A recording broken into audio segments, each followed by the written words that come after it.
being made, but we do require to be ever vigilant because this offence reinforces that it is still ongoing and the consequences can be tragic.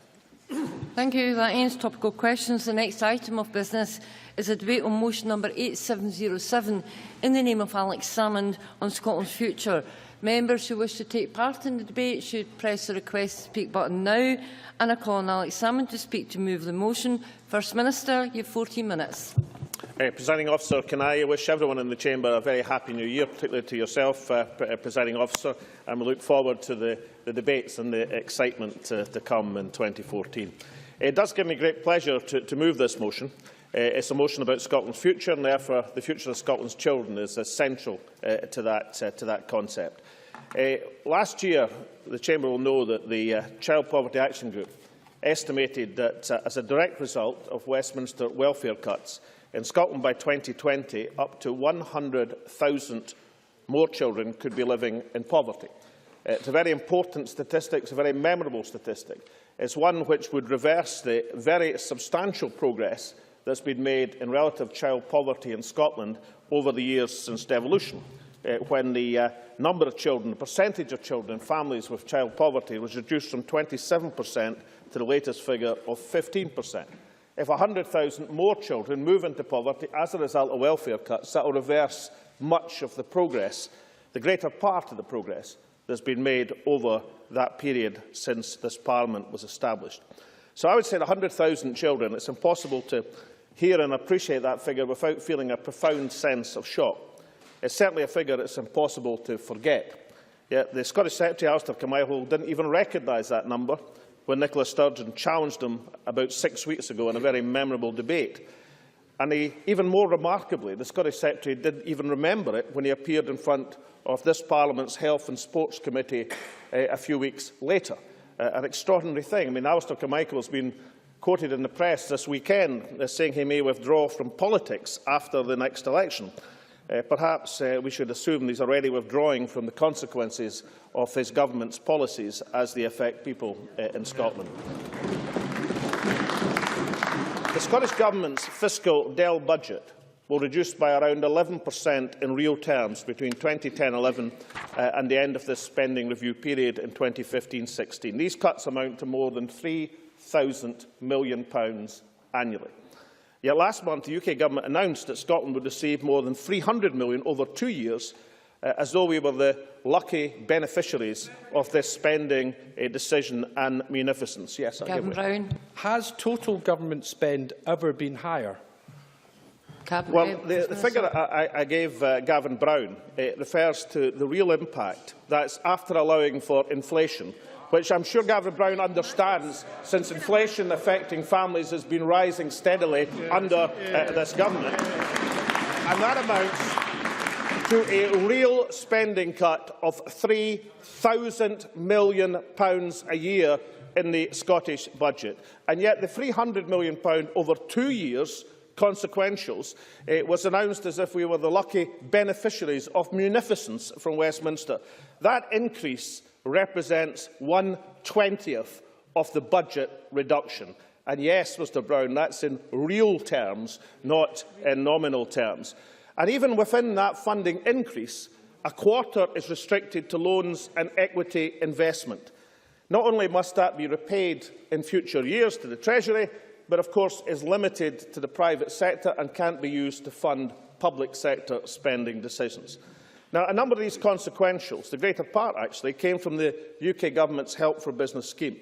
Luckily, under this government, this administration, Scotland has already established the most competitive business taxation system anywhere in the UK. Therefore, last month, John Swinney was able to announce that we would allocate an additional £77 million over 2 years to maintain business rate parity with the rest of the UK, our key commitment, and also to extend the small business bonus scheme to a further 4,000 properties. These measures will ensure that Scotland continues to be the most competitive place in the UK to do business. That leaves, if I can tell the Chamber, £60 million in revenue in 2014-15 and a further £74 million of revenue in 2015-16. Now, it's worth looking at the competing claims that have been made for this money.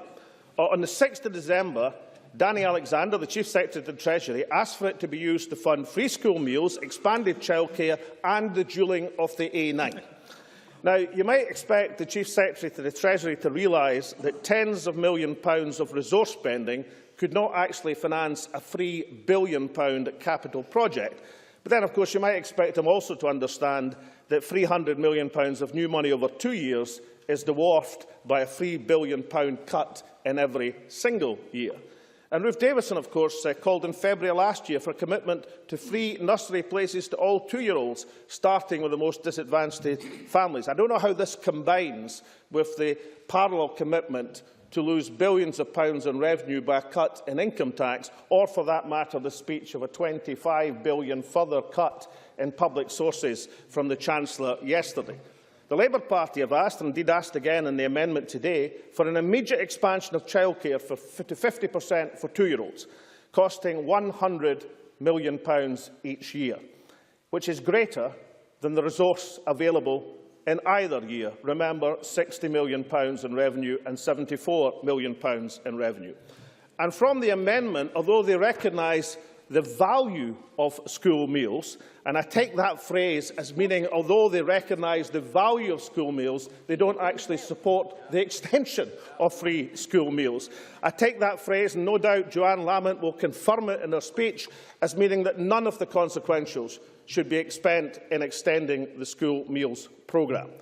Typically, across the chamber, I give way to Malcolm Chisholm. I thank the First Minister. I may have nodded off at the appropriate page, but can you tell me what page of the White Paper commits the Scottish Government to free school meals? Well, the Scottish Government has been committed in our manifestos to the extension of free school meals, but I'm delighted that Malcolm Chisholm has reminded me, of course, that a number of Labour MSPs last year supported a motion from Elaine Smith supporting the Unison campaign for free school meals. And I assume that these members may well be quite interested in what I'm about to say about that policy. It also should be said that Ed Ball's website tells us that in Bradford, Nottingham, Islington, Cumbria and Medway, we are going to test the benefits of having free school lunches for every child. Now the Tories and Liberals have pulled the plug. Sign up today to my campaign to defend free school meals from Tory and Liberal cuts. Mind you, that's not Labour. In the famous words, that's just balls in terms of the debate. So the announcements that we are making today,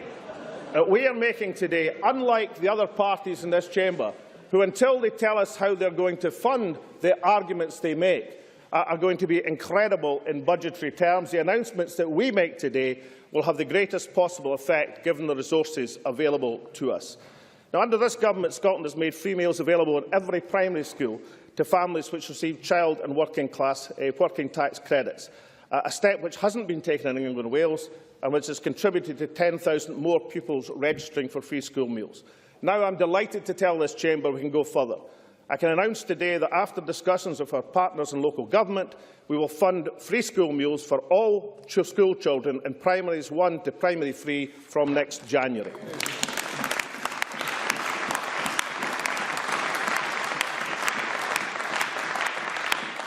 That measure will build on and, of course, learn from the pilots we established in the 5 local authority areas in 2007-8. It will remove any possibility of free meals being a source of stigma during the first years of a child's schooling.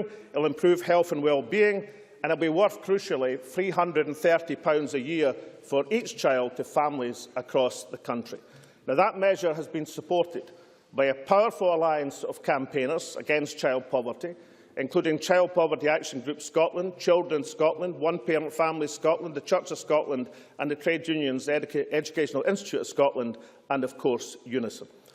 However, unlike other parties in this chamber, we also have a determination to transform childcare in this country. Now, that transformational change in childcare that we are proposing in the first Parliament for Independent Scotland would improve care and learning for young people, boost economic growth and remove a major barrier for many parents, including particularly women. In 2012, female participation in the Scottish labour market was around 4% below. I've given way already, so I'm afraid I can't allow the time. Around 4 percentage points below Norway and 6 percentage points below the figure for Sweden. Even a 1 percentage point in female labour participation rates will increase tax revenues by around £100 million in Scotland in the long run. Under devolution, even after the Scotland Act, the greater part of that revenue, the vast part of that revenue, goes to Westminster. With independence, it stays in Scotland. Now, I was extraordinarily puzzled by what Joanne Lamont said at First Minister's Questions last month, when she said that people moving out of unemployment would collectively have to pay £830 million in income tax to pay for our childcare proposals. I couldn't understand why she was making that argument. Then I read the backup publication or single sheet from the Labour Party, and I saw the revelation. Labour seems to believe in Scotland that people only pay income tax. They don't seem to realise that people pay many different types of taxes, and that increased employment boosts revenues from all of these taxes. For example, Sunday on average earnings pays over £2,000 in employees' national insurance contribution. However, Joanne Lamont's argument that day has now been undermined from her own side. Enabling women to go back to work who want to go back to work will increase revenues to the Exchequer significantly, such that over time it pays for itself. That's Lucy Powell, the UK Labour Party's Shadow Minister for Childcare, speaking on the 30th of December. So we have the extraordinary position where the UK Labour spokesperson understands the point, but the Scottish leader claims not to understand it. That transformation in childcare can only be funded when we use all of the revenues which arise from it. That shouldn't— I can't give way for time. Now, George Osborne, and let's look at this context, has made another of his austerity forever speeches yesterday. Was he thinking in making that speech that if there was a huge increase in participation of the female workforce in Scotland, that revenue, the first priority that George Osborne would have with that revenue flooding into the Treasury, would be to return it to Scotland? Or would he be thinking like John Redwood and David Willits were thinking 30 years ago, revealed under the 30-year rule, of thinking of ways to cut Scotland's budget even further as long as nobody noticed it was being done? I think the latter rather than the former. So the government's ambition, this government's ambition for childcare transformation, the structure of the economy, the nature of our society, they cannot be sustainably funded through a fixed budget set at Westminster. However, in this statement, we're going to make a start. Over the last 17 months, public, private, third sectors have taken concerted action on women's employment in Scotland. The number of women in work in Scotland is now the highest on record. The female participation rate is higher than any other country in the UK. In the last year to October alone, 60,000 more women, a record level, are now working in Scotland. And I would put it to this chamber, if 60,000 women in work over a year is possible, then 100,000 women coming into the labour market over 5 years is distinctly achievable in the length of a parliament. So we want to build on that success, give more of our young people the best possible start in life. Now, the Scottish Government is already increasing the level of free care and learning available to 3- and 4-year-olds, and the most vulnerable 2-year-olds to 600 hours each year by August 2014. That contrasts with the 412 hours we inherited in 2007. That policy is worth £700 a year to families in that position. I can announce today that we will increase the number of 2-year-olds, currently 3% of the total, who will benefit from free learning and care. We will begin by focusing on those families most in need. From this August, the entitlement to cover 2-year-olds and families who are seeking work approximately 15% of the total. This will give parents additional support they are looking for employment and will maintain that support when they are successful. In August 2015, we are going to expand the provision further for all children who would meet the current criteria currently for free school meals. That means around 27% of 2-year-olds will be covered, more than 15,000 children in Scotland.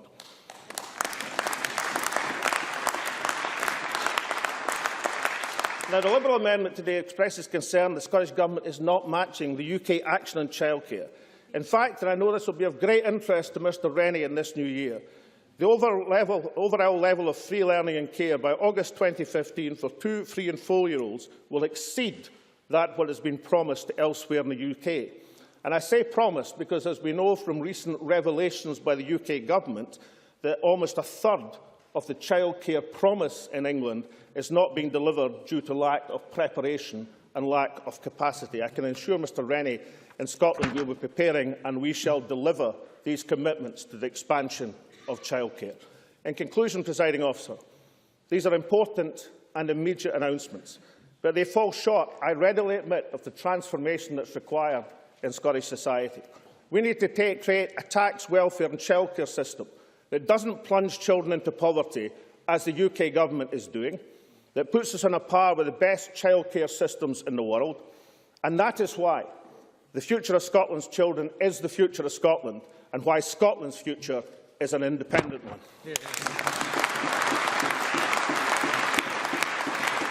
I now call on Joanne Lamont to speak to and move amendment number 8707.3. Ms Lamont, you have got 10 minutes. Thank you very much, Presiding Officer. And may I also wish everyone a happy and very peaceful new year as we look forward to all of the excitement of 2014. And lest I forget, I will move the amendment in my name at this point.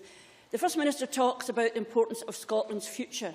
We should also be talking about the importance of Scotland's presence. And it's not just failure to talk about what will happen for young people in the future, but what we could do now, what we could do right now to help families right across Scotland. And it is far more limited than is capable. However, Presiding Officer, over the last few months, we've seen a different side to the First Minister, one many of us didn't know existed. For 40 years, we know Alex Salmond has been arguing to break up the United Kingdom, whether as a young radical in his party, an RBS economist, as a backbench MP or as Scotland's First Minister. But it is only in recent months that we have found out exactly why this passion for independence burns so bright in him. It turns out, all along, it was about child poverty. It was about getting women back into work. It was all about a fairer welfare system for the most vulnerable. For 40 years, he's been making the case, but only now has he chosen to share with us the profound reasons which converted him to the nationalist cause all these years ago. Child poverty, childcare, welfare. Turns out he's less Braveheart, more soccer mom. Now, some of us might be a little suspicious of the First Minister's motives. Let me make some progress and then you can come in. We have been struggling to recall his famous child poverty speech. His tireless campaigning for improved childcare has sneaked under the radar, and his passion for a better welfare system has escaped most of us. The reason we are suspicious is this. Alex Salmond and his SNP colleagues believed in independence while Labour was lifting hundreds of thousands of children out of poverty. He talks about the success of lifting children out of poverty since 1979, 1999, but that was because of choices by a Labour government in this place and at UK level, not simply because of devolution itself. First Minister. I noted that the Labour amendment claims that the reduction in child poverty paused under this administration. I wonder if you could explain that remark, since the official statistics, the latest ones, show that it declined from 27% to 21% between 2001 and 2007, and has declined since from 2007 to 2012 to 15%. That is a 6% decline in 6 years under Labour and a 6% decline under 5 years under the SNP. Can she reconcile that with her amendment? And yes, of course, there's a big threat from the Tories, but what on earth is she talking about in the pause that she claims, given these stats on child poverty? I can never reconcile the reality of what's happening in our communities with the figures that the First Minister puts forward. The reality is it has stalled over a period, and he is incapable of even acknowledging Labour's record levels of employment amongst women through improved childcare, working tax credits and a range of other measures. The SNP still, while we were doing that, campaigned for a separate Scotland. Who could forget when Alex Salmond was asked who should people vote for in 2010, a Labour government with a record for compassion on welfare, or a Tory government which would attack the poor, as it always has? He said, vote for Nick Clegg. We know how that worked out. We are supposed to believe we must always judge people by their actions and not their rhetoric. We are supposed to believe that the leader of the SNP has been on a political journey from a man who said he didn't mind Margaret Thatcher's economic policies, transformed into a child poverty campaigner, albeit a child poverty campaigner who believes in cutting taxes to big business by 3 pence more than anything that a Tory Chancellor could produce. For the truth is, yet again, that the motion before us today is just the latest justification for a failed and unpopular ideology. Whether children are poor or rich, whether women work or stay at home, whether welfare is fair or unfair, the SNP would still believe in independence, and they should at least have the honesty to accept that. They believe in independence because they're nationalists. That is not an unreasonable position, but I just wish they would be honest about it. I just wish they would be honest about it, rather than trying to package it as something it is not. Today, the First Minister set out a plan to deliver free school meals, first promised in 2007. And what a journey it's been. Pledged 7 years ago, but never delivered because, perhaps understandably, other priorities were pursued. Now it has been reprised because the UK government has acted on it and provided the money. The same UK government, which this motion states, is driving thousands of children into poverty. So, the Scottish Government challenges that by copying them. And we are supposed to believe that the SNP government couldn't provide free school meals in the last Parliament, but with a smaller budget says it can deliver it now. That is the logic Alex Salmond expects Scotland to buy into, but the people of Scotland are not stupid. Now, there is an argument for free school meals on health grounds, or on educational grounds perhaps, even on societal grounds. But is it the most compelling approach to tackling child poverty, as the motion suggests, in these tough times? At the moment, the poorest children already get free school meals. By extending this to all other children, he has chosen to spend the money that he has received on everyone else but the poorest children. The member questions whether this is an appropriate way to tackle child poverty. Would you not accept that if the Child Poverty Action Group Scotland are backing universal free school meals, that suggests that it will go some way to tackling child poverty in Scotland? Joanne Lamont. Well, first of all, it was an argument you were able to resist since 2007, but secondly, the child poverty organisations are also committed to addressing the question of childcare and believe that is every but as much of a priority. You know, the reality is that the First Minister has done what governments do. He has made a choice.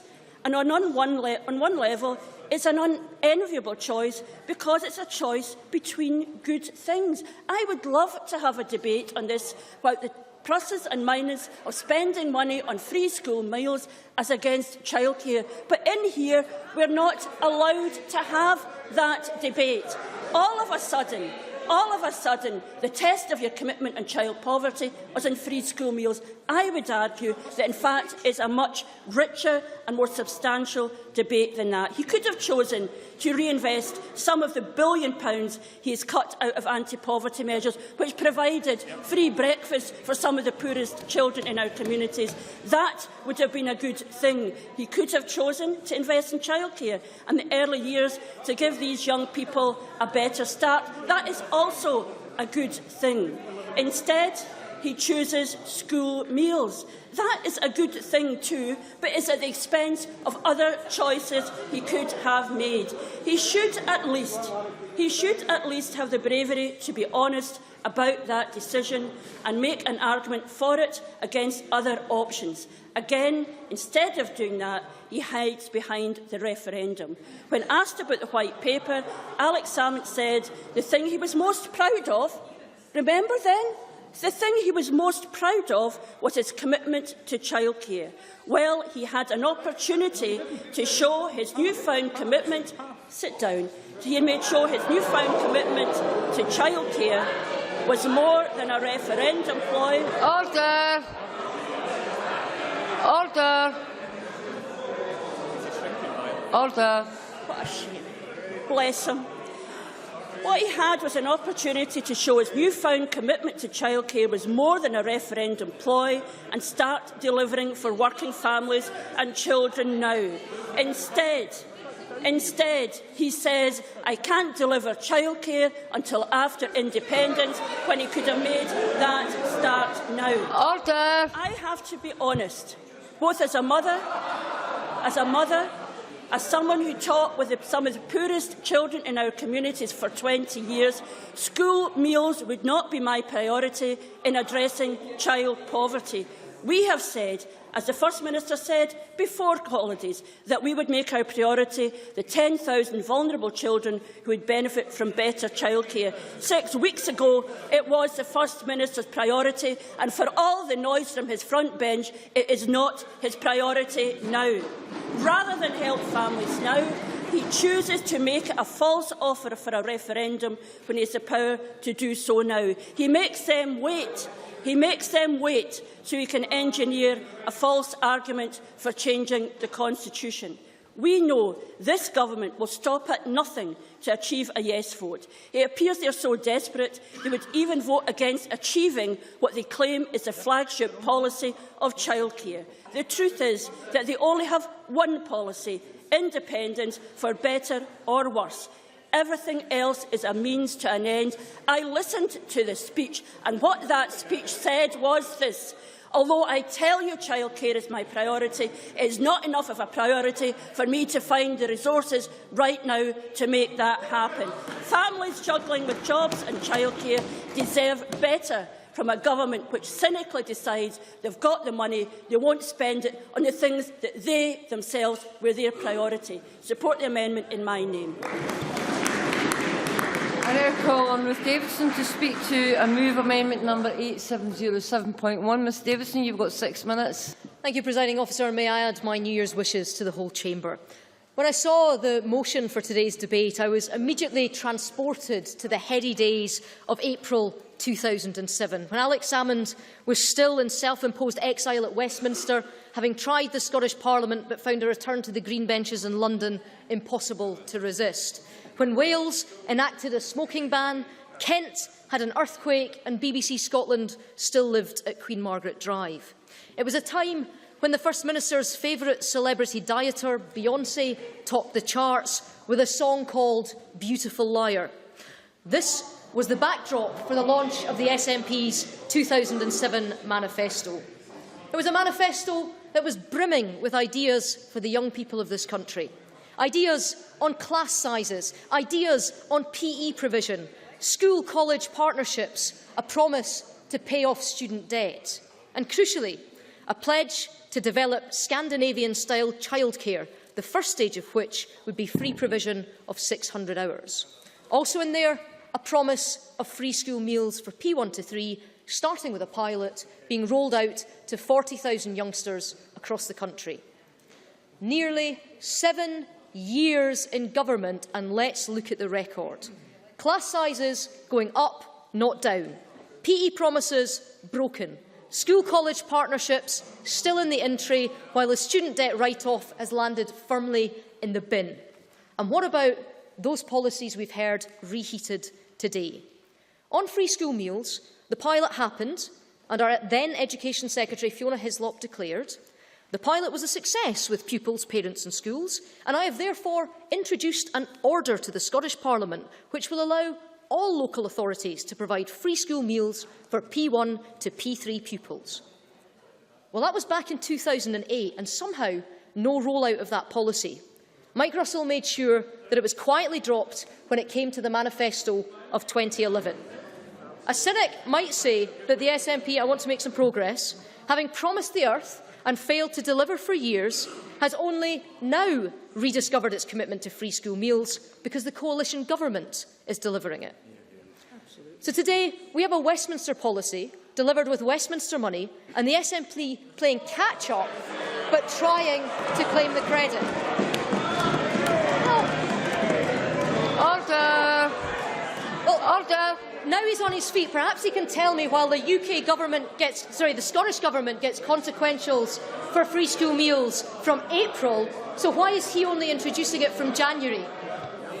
First Minister. I think it's Scottish taxpayers' money, not George Osborne's money. In terms of how we were judged in our 2007 manifesto, where, if I remember, we fulfilled 84 out of 94 commitments, surely that was the 2011 election, where this government ended up as the first majority government in parliamentary history in this chamber, and the Tory party had ended up with however many they've got behind her. Bruce Davidson. Broken promises on PE, broken promises on class sizes, broken promises on student debt, broken promises on free school meals. So let's get on to the childcare element of this, and let's go back to the 2007 manifesto again. Page 49. Our goal is to deliver universal integrated early education and care services, similar to the Scandinavian model, giving every family access to affordable, high-quality childcare. Again, page 51. We will increase the provision of free nursery education for 3- and 4-year-olds by 50%. That means increasing entitlement from 400 hours to 600 hours per year. Nearly 7 years it's taken them, and that 600 hours of free childcare is still not implemented. And while the White Paper says that a revolutionary Scandinavian model, which the SNP promised was achievable through devolution back in 2007, now, suddenly, with September looming and a referendum on its way, this government is telling parents they'll only get that Scandinavian model if they vote yes first. 2/3 of the women of this country believe that the SNP should get on and deliver improvements now. And the same YouGov poll shows that the SNP's own voters don't even believe they need to wait to independence to deliver better childcare. But moving the goalposts is nothing new. This front bench launched the campaign to break up Britain with a pledge to gather 1 million signatures, now quietly shelved. Then they parroted the battle cry that the more people hear about independence, the more they'll vote yes. Well, with the polls flatlining at under 1/3, that line was ditched too. Then the promise, everything, not in my final minute, then the promise, everything will be in the White Paper, except for any figures, any costings, any projections or any sums. Not so much as a dead cat bounce in support. So with every approach tried, failing to cut through to a sceptical Scotland, what do we have now? We have a government that is failing to govern, rather resorting to as much Britain bashing as they can get away with and demonising Westminster at every turn.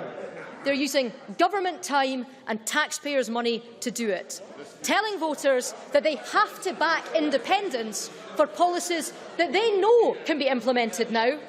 And how do we know that? Because it's written by their own hand and in their own manifesto. Nationalism is a politics of division, and that's exactly what's being attempted today. Taking difficult, responsible decisions made by the UK government, which have cut the deficit, created jobs, held interest rates low, and taken low-paid workers out of tax altogether, and dressing them up as another sack of Rome. Meanwhile, embarrassed into delivering coalition policies on school meals, policies the SNP abandoned themselves years ago.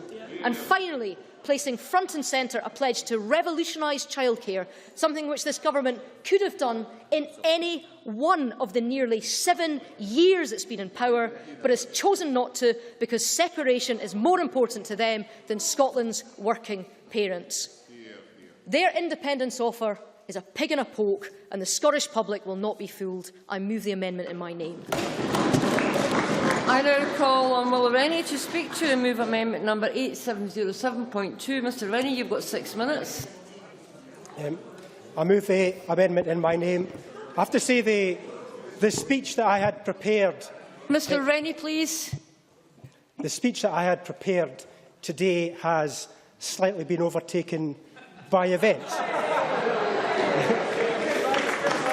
And I am delighted. I have to say I am delighted they have been overtaken by events. I used to get a groan every time I would rise and ask a question of the First Minister about nursery education. I take it today there will be no groaning when I raise the issue of nursery education. Bob Doris and I who have ploughed this lonely furrow for some time to persuade the First Minister of the benefits of nursery education for 2-year-olds have been proven right today. And I'm pleased the First Minister has listened to our pleas over that time, because we know that the best educational investment we can make is in 2-year-olds, because that can change their life. The impact that we have heard from the experts that can be made, like James Heckman, is that you can make a big impact on a child's development if you invest at that age. And the reason why it's so important for poverty, which is the main subject that we're discussing today, is because if we're going to break this intergenerational cycle of poverty, we can make efforts at later stages. We can do stuff about youth unemployment. We can try and improve the life chances through schools. But the best impact we can make is in doing it at the age of 2, because then we can hope to start breaking that intergenerational poverty cycle. So I'm pleased the First Minister has listened. It's not quite the 20% that I wanted, but I don't want to be too begrudging about it. It's a step that I think is in the right direction, and it's going to be one that I think the children will welcome. First Minister. First Minister. It goes to 27% next year. But in light of his comments, can I make a similar point? Because I'm glad he revised his speech, unlike his 2 counterparts. But not, and that is that the lesson from south of the border is also about implementation, to make sure the capacity is there. Let me make this offer, since of his commitment to this policy, that we'll work with him, because we have to make absolutely sure that these commitments this year and next year are delivered in terms of the reality on the ground, not just speeches in this chamber. Well, I'm grateful for that generous offer, and I certainly will take him up on that, because I think it is important that we make sure it is implemented effectively. I think he slightly exaggerates what's happening down south, because I know tens of thousands of 2-year-olds are walking through the doors of nurseries and quite effectively receiving good quality education. Can also actually give a second welcome, and that is to the commitment on free school meals. And I think that is something that is welcome also, because there are significant numbers of young children who actually get caught. They don't benefit from free school meals, because even though they are poor, they don't actually qualify for free school meals.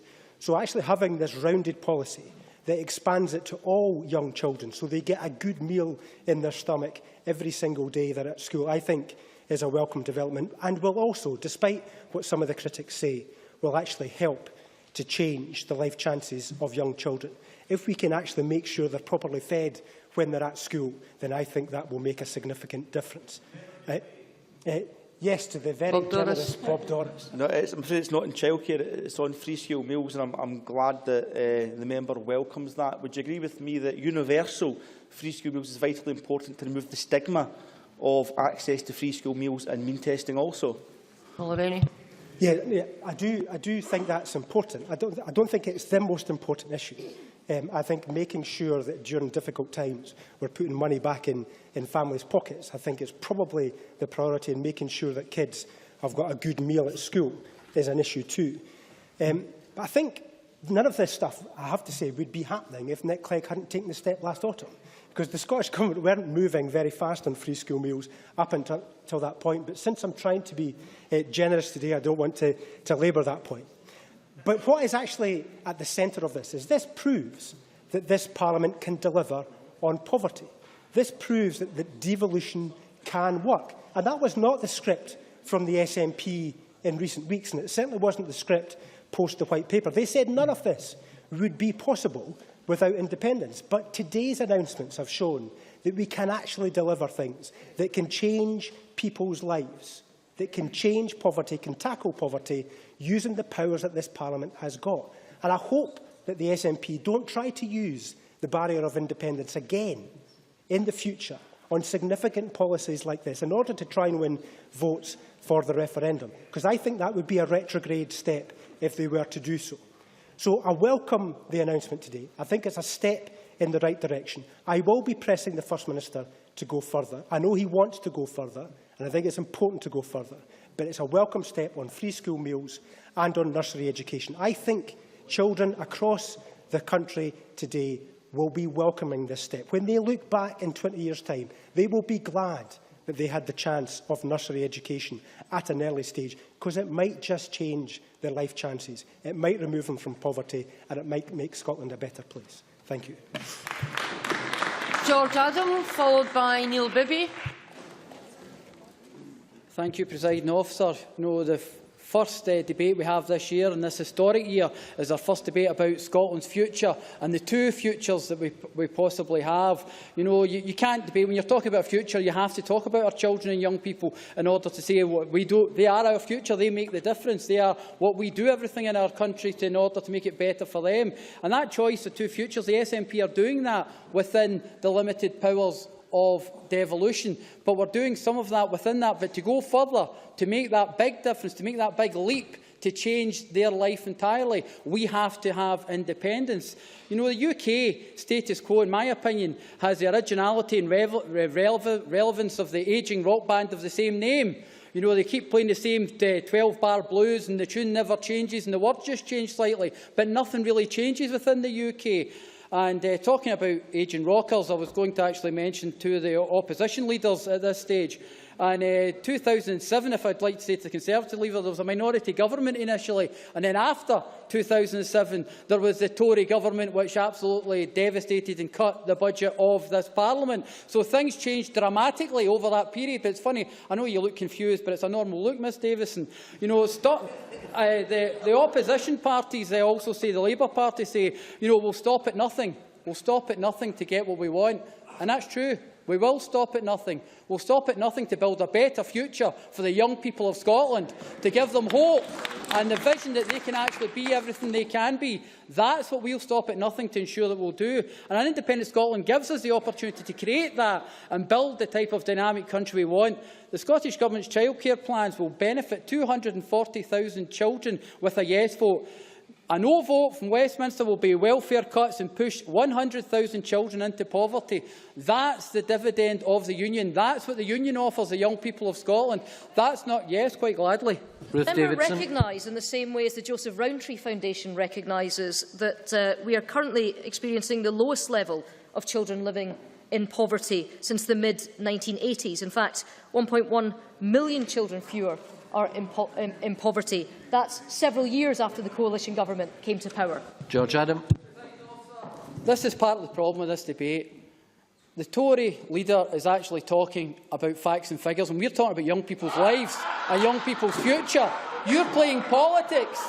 You're playing politics with the actual situation. You won't actually look towards the future and try and build the type of Scotland that we want to do here as well. And it's just a typical example of what they do, because 100,000 children will end up in poverty because of your cuts, because of your party's cuts. The Child Poverty Action Group has estimated that Scotland's child poverty will increase between 50 and 100,000 in 2020, as I've already said. That's with a no vote. A yes vote will make that difference and ensure that we're moving in the right direction. The only certainty of the no vote will be more cuts. More cuts. And when we actually talk about free school meals, this will make a major difference in a lot of the communities and families throughout the whole of Scotland. This is going to make the difference as well. But yet again, we have the opposition parties who seem to want to vote against that. They talk about one thing. They talk about how they want to help people and move things forward, but they won't actually deal with the issues. And free school meals will help tackle child poverty and promote child welfare.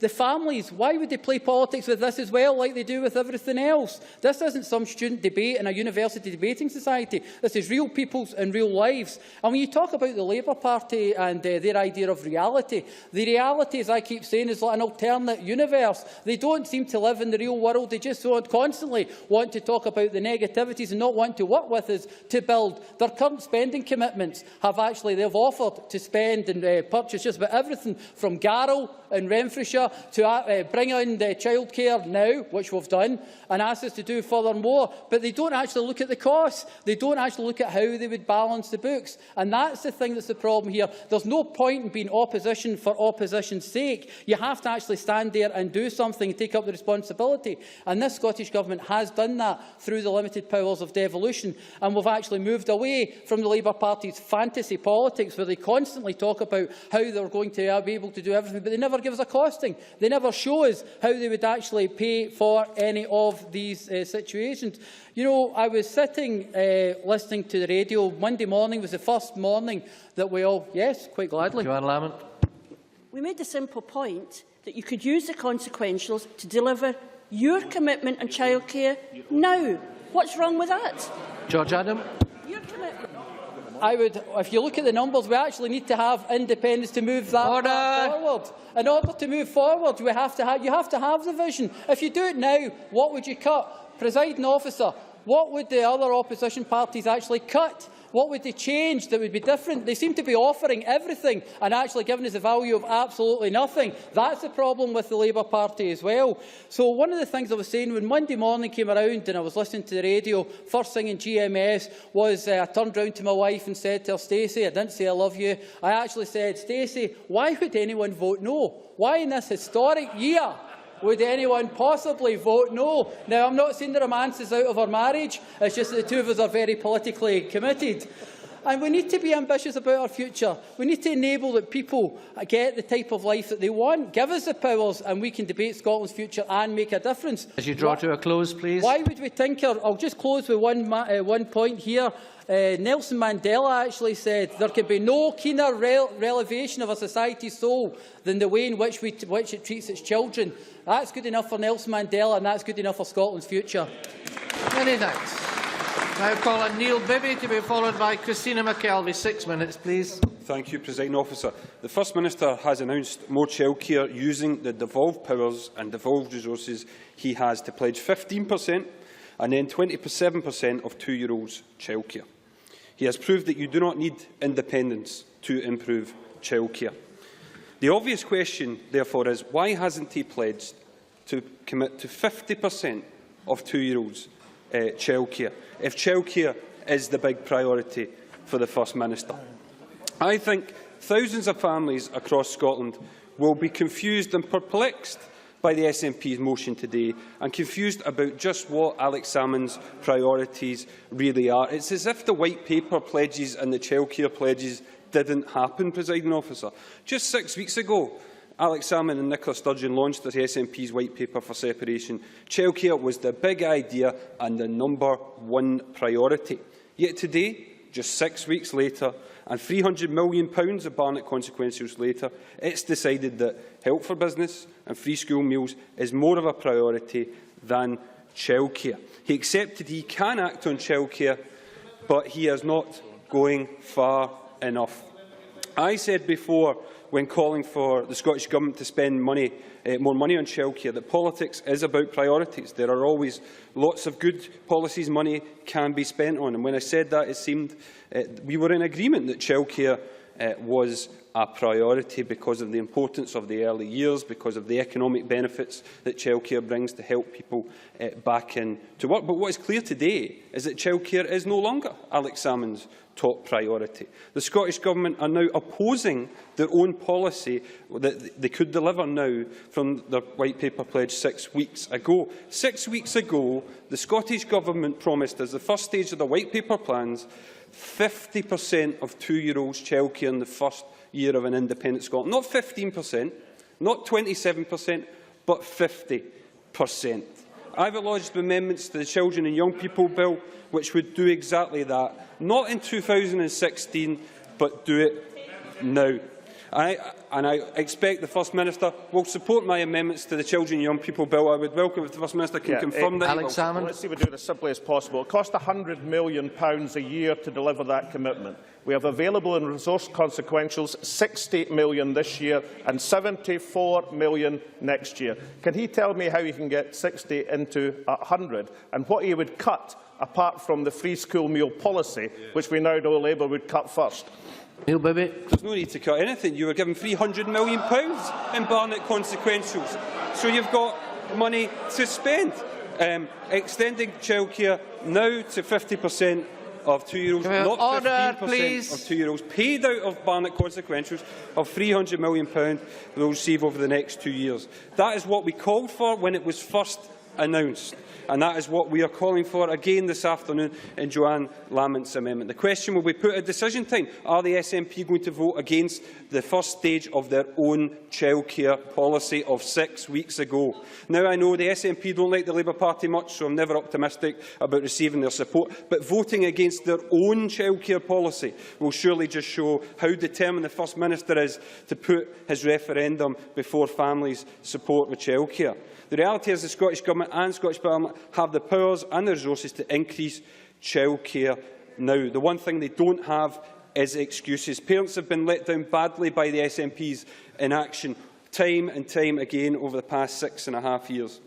The Scottish Government have chosen to spend money on things other than childcare in this budget and every other budget since 2007. It's simple. If you want more childcare, then you need to spend more money on childcare. The truth is, though, that the SNP won't deliver the first stage of their White Paper plans just now because they don't want to prove the point that is obvious to everyone, that they don't need to break up the UK to increase childcare and support for families. That is cynical politics at its worst and just goes to show that the SNP will say anything to get a vote for separation in the referendum. And despite the recent hype, the truth is that families have received very little help with childcare since the SNP came to power. Compare that to Labour's record in office of supporting families. A childcare strategy when months of coming to power, child tax credits to supplement child benefit, universal early years education for 3- and 4-year-olds delivered by Labour in Scotland, the very system you now want to bolt hours onto, raising standards, investing in out-of-school care, piloting nursery programmes for vulnerable 2-year-olds, programmes that were scrapped by the SNP when they first came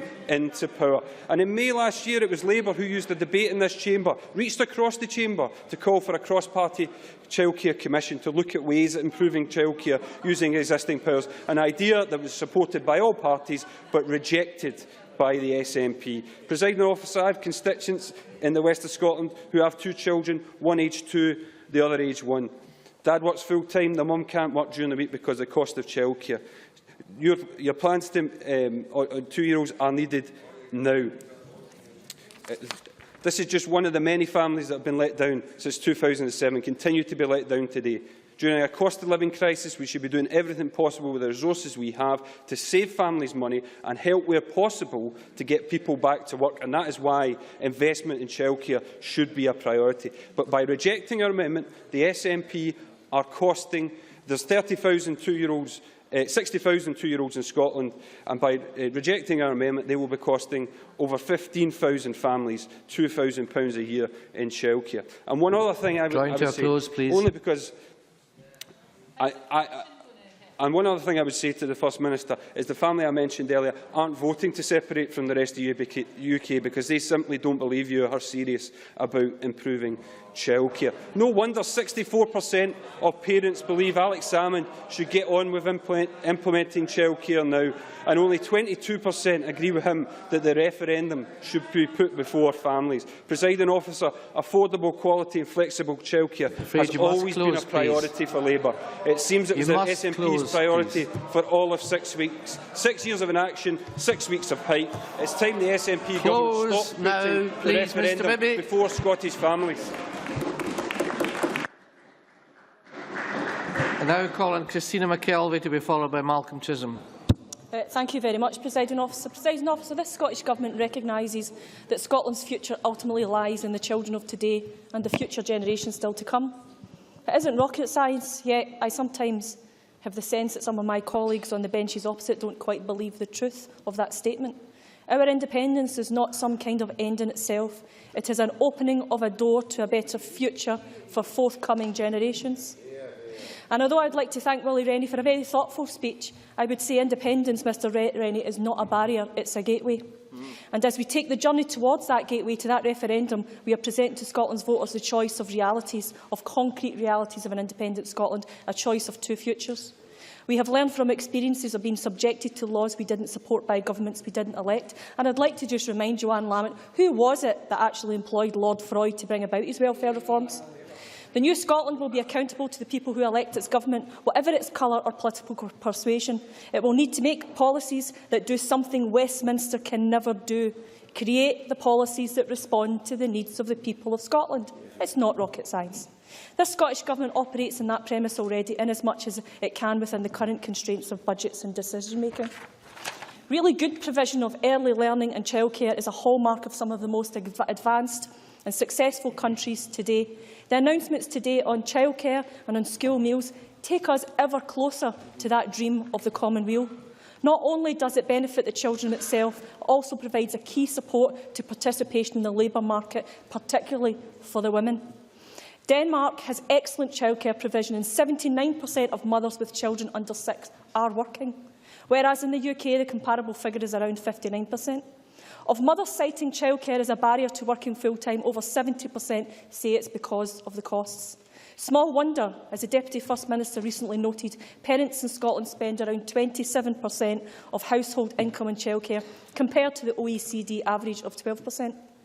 The Scottish Women's Budget Working Group is led by Professor of Economics Ailsa Mackay at Caledonia University. Professor Mackay is acutely aware that her current place in time is opening up new and exciting doors. A gateway, Mr Rennie.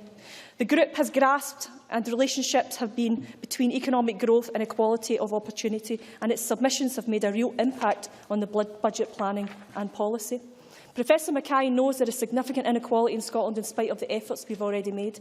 Choices in hires, modern apprenticeships and various kinds of occupational stereotype have worked against women.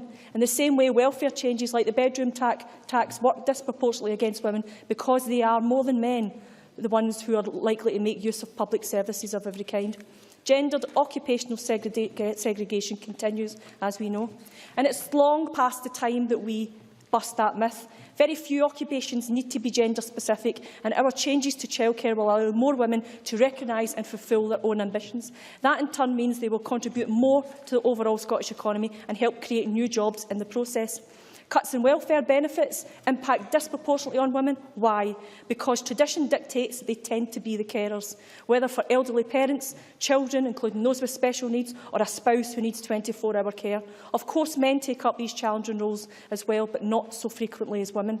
The Scottish Government has invested £68 million to try to mitigate the impact of these so-called reforms brought in by Lord Freud, employed by the Labour Party, and to provide support and protection for those most vulnerable in our communities, including £33 million Scottish Welfare Fund Council Tax Reduction Scheme and support on housing benefit reform and third sector investment to build the capacity of communities and voluntary organisations to respond to the impact of these reforms.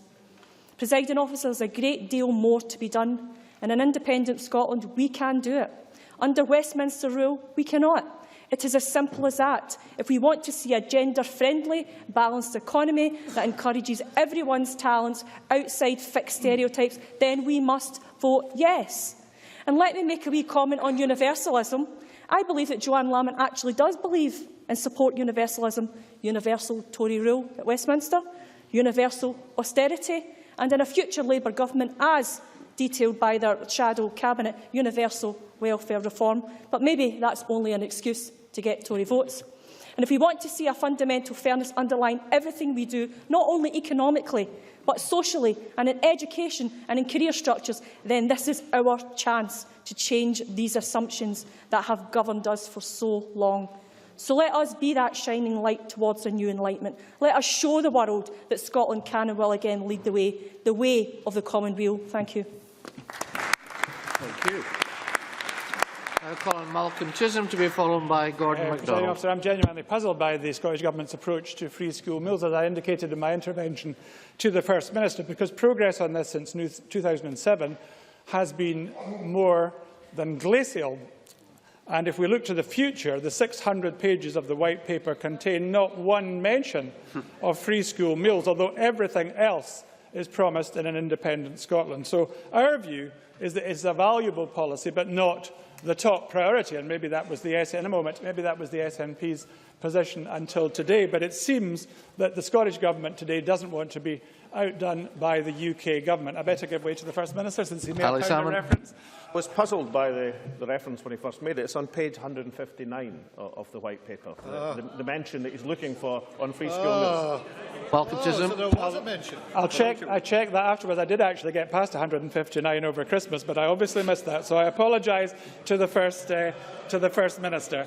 Now, anyway, as I indicated, that perhaps he doesn't want to be outdone by the UK Government, but on that basis they should also be worried about childcare, and not just what the UK Government's doing on childcare for 2-year-olds, but what the Labour Party promised at its conference in September. And we should remember this, because that bears a very strong resemblance to what is in the White Paper of the SNP more than 2 months later. Labour made commitments then on 2- to 5-year-olds, and crucially also on after-school care, which is not an issue which the SNP has prioritised in its White Paper. So with a Labour victory in 2015, those childcare policies will be delivered, and we would also deliver them if we took over here in 2016. So these advances can be made without independence. Now, I regret the over-politicisation of childcare as part of the referendum debate. I've been a member of the Early Years Task Force, and I pay tribute to the commitment of Aileen Campbell and her predecessor, Angela Constance,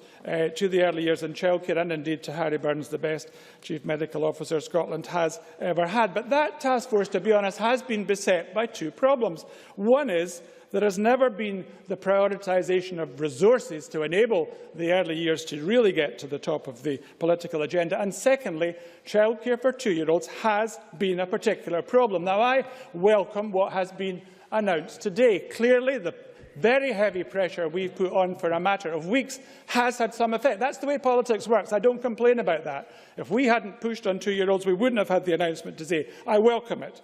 But the reality is that we must still have the suspicion that for the First Minister, childcare is primarily of interest for political reasons. And why do I say that? Because when, in 27 years in politics, have we heard the First Minister making a speech about childcare? And that's why Joanne Lamont and I get not just a little bit suspicious, but a little bit annoyed, because Joanne Lamont's been talking about and prioritising childcare for more than 27 years, and I've certainly been doing it for 22 years, since it was the main topic of my maiden speech in Parliament in 1992, emphasising the economic and anti-poverty importance of comprehensive childcare policy. And that's why we object to the way in which childcare is being used to score referendum political points, and not very good political points at that. So why do I say that? The fundamental argument in the White Paper, and up until today, the fundamental reason why we couldn't really have the progress we want on childcare is because the money to pay for that will have to come from tax receipts staying here. I give way to Aileen Campbell. I wondered if the member had read Bronwyn-Cohen's article that she wrote in The Scotsman, when she said, considering the ambition that we set out in the White Paper for 1,140 hours from age 1 to 5, when she said, so could more be done now? And if Scotland votes no next year, could it happen? Well, she says, my examination this year of Scotland's post-evolution experience in ECEC suggests it would be hard. Problems arise from split responsibilities and policies. So it's better to ask better together how these issues might be overcome, short of independence. So she understands the difficulties that we have thank you, that's enough. Give you a little extra time, Mr. Chisholm. Childcare. So I wonder if you would take on board what Bronwyn-Cohen is even... Bronwyn-Cohen on this matter, but of course I've already referred to what the Labour Government is committed to in 2015 and what we would be committed to in 2016. So I've already answered that point. Now, four problems that I see with the approach in the White Paper. Firstly, even although, of course, tax receipts would be beneficial, you still need upfront money to start this policy off. And, of course, the White Paper famously says in the first budget after independence they would provide 600 hours of childcare to around half of Scotland's 2-year-olds. Exactly what we are proposing now. So it's exactly mirroring the first budget promise of the SNP. The second point I would make is, contrary to what the motion says, the Scottish Government is not proposing the Swedish model. I can't do a long speech about that now, but it will not produce the employment benefits that the Swedish model would produce, although it would produce some employment benefits. I have no time to give away in my last minute. It's mainly, I think, a child development policy which I support, but it wouldn't produce the employment benefits of a Swedish model where you have far more comprehensive childcare provided. Thirdly, This attitude about tax receipts makes a nonsense of what is called the purpose of the Scottish Government to promote economic growth. If we're to say, well, we can't do things because the tax receipts go to London, how can that be the primary purpose of the Scottish Government? But the last point I would make is the most important, because the argument in the White Paper is an argument for more fiscal devolution, not for independence. Because if we have more fiscal devolution, even if it's just all income tax staying in Scotland, though the benefits of increased employment will come to this Parliament, under fiscal devolution we will have those economic advantages without the economic disadvantages of independence, which would of course make the implementation of the upfront childcare costs in 2016 difficult, if not impossible. So do it now. It can be done with the money you've got. Show that you're really committed to it, rather than just using childcare for political posturing and referendum point scoring. Many thanks. Now call on Gordon MacDonald to be followed by Annabel Ewing. 6 minutes, please. Thank you, Presiding Officer. The austerity cuts being imposed by Westminster threatens much of the progress made in Scotland over recent years in tackling social mobility and child poverty. The UK Government's Social Mobility and Child Poverty Commission, chaired by Labour MP Alan Milburn, highlights the progress that has been made in Scotland in its State of the Nation report published in October 2013. In Chapter 3 on the Child Poverty Strategy for Scotland, it opens with, and I quote, "Scotland has the lowest levels of child poverty of any country in the United Kingdom."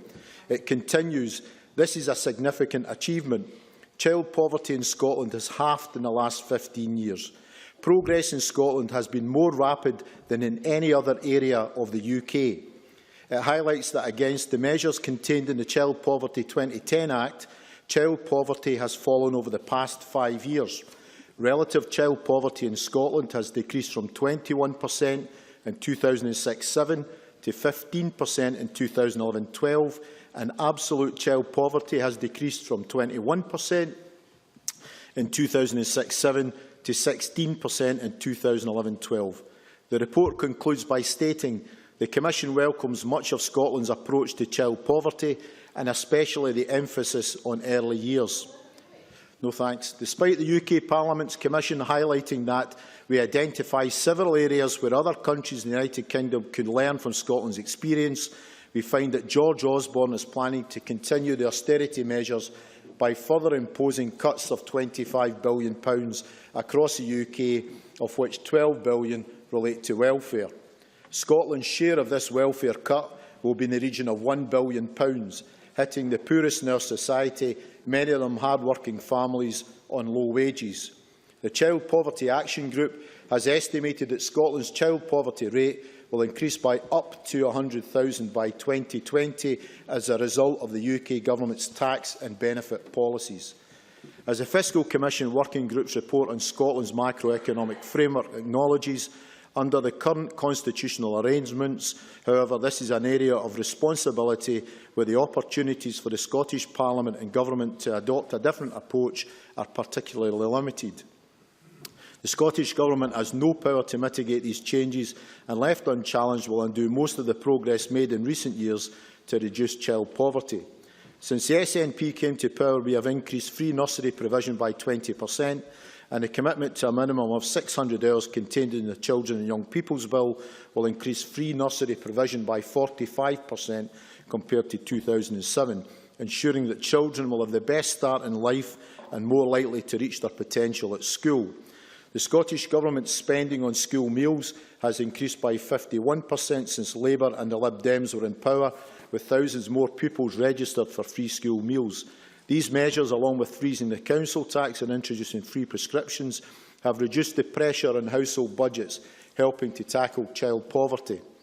The progress achieved in helping the poorest in society is now under threat by the UK Government's austerity measures, and this is happening in Scotland, where we have the potential to be the 8th wealthiest country in terms of GDP per head when compared to other OECD countries. A recent YouGov poll carried out in September found that when asked which government should be responsible for deciding welfare and benefit policy for Scotland, 56% preferred Holyrood to 36% for Westminster. In order for this to happen, people will need to vote yes this September. With independence, the Scottish Government can continue the progress that they have achieved so far in reducing child poverty by transforming childcare. The savings from not having to maintain Trident nuclear weapons, along with the extra tax revenues generated by women being free to return to work, would allow a phased increase in childcare to match the best available in Europe. In Scotland, there are 163,000 lone parents with 295,000 children, equating to a quarter of all families. According to One Parent Families Scotland, the biggest issue affecting lone parent families is poverty. An independent Scottish Government could provide 30 hours a week of childcare for 38 weeks a year, bringing nursery provision broadly into line with primary school hours. That would help many lone parents' families struggling in poverty to be supported back into work. The long-term effect of this policy of providing European levels of childcare in independent Scotland would be that families would be better off as a result of having an increased income from employment, and it would also save on childcare costs. The Scottish Government would also benefit as taxation would increase as a result of the increased employment, alongside a drop in benefit costs. The economy would be stimulated from the increased spend on goods and services by families, providing more employment opportunities. This can only happen if we are independent and able to retain the additional tax revenue here in Scotland to be reinvested, and has already been indicated by George Osborne. His intention is to continue to cut Scotland's budget. Those of us concerned with child poverty face a choice of two futures. The Scottish Government's childcare plans that will benefit 240,000 children if we vote yes, or a no vote that will deliver welfare cuts from Westminster, pushing up to 100,000 Scottish children into poverty. For the sake of my children and future generations, I know which one I'll be choosing. Thank you very much. Now call on Annabel Ewing to be followed by Alex Johnson.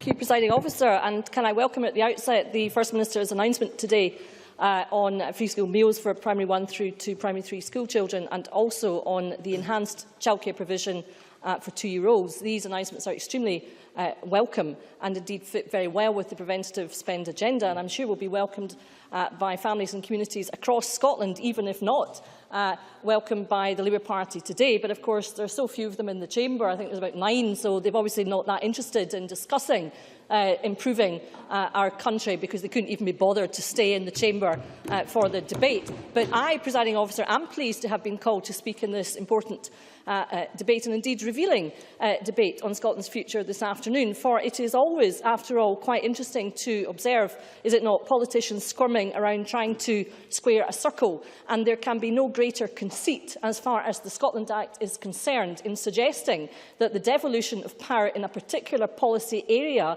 is the end of the story, without considering at the same time to what extent the concomitant financial powers are also in place to implement any development and enhancement of that policy. I'll give way.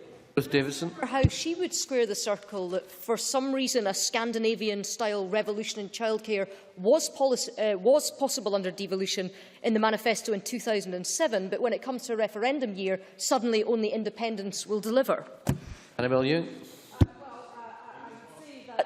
For somebody who believes that Scottish hard-earned taxpayers' money is Westminster's money, really there's not much point in debating that issue further. It's quite clear that it is only with the power of controlling our resources that we can transform our country and society in the ways that we have outlined. But what is clear from this debate this afternoon, Presiding Officer, is that the circle cannot be squared, as I have said, under the current constitutional set-up of devolution. I'm sorry, I would like to make a wee bit of progress. For there is indeed a ceiling placed in what this Parliament can do to build a better Scotland.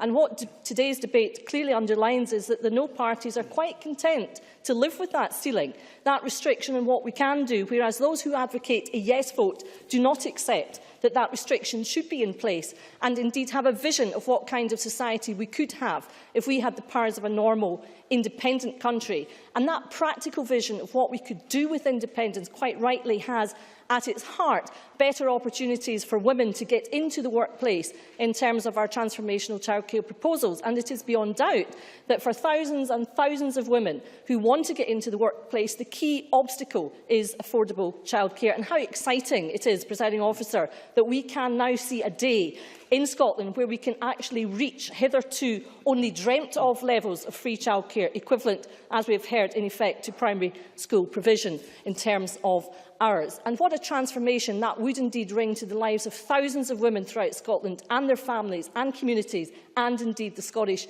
economy. But how do we get to their, Presiding Officer? That is the key question before us.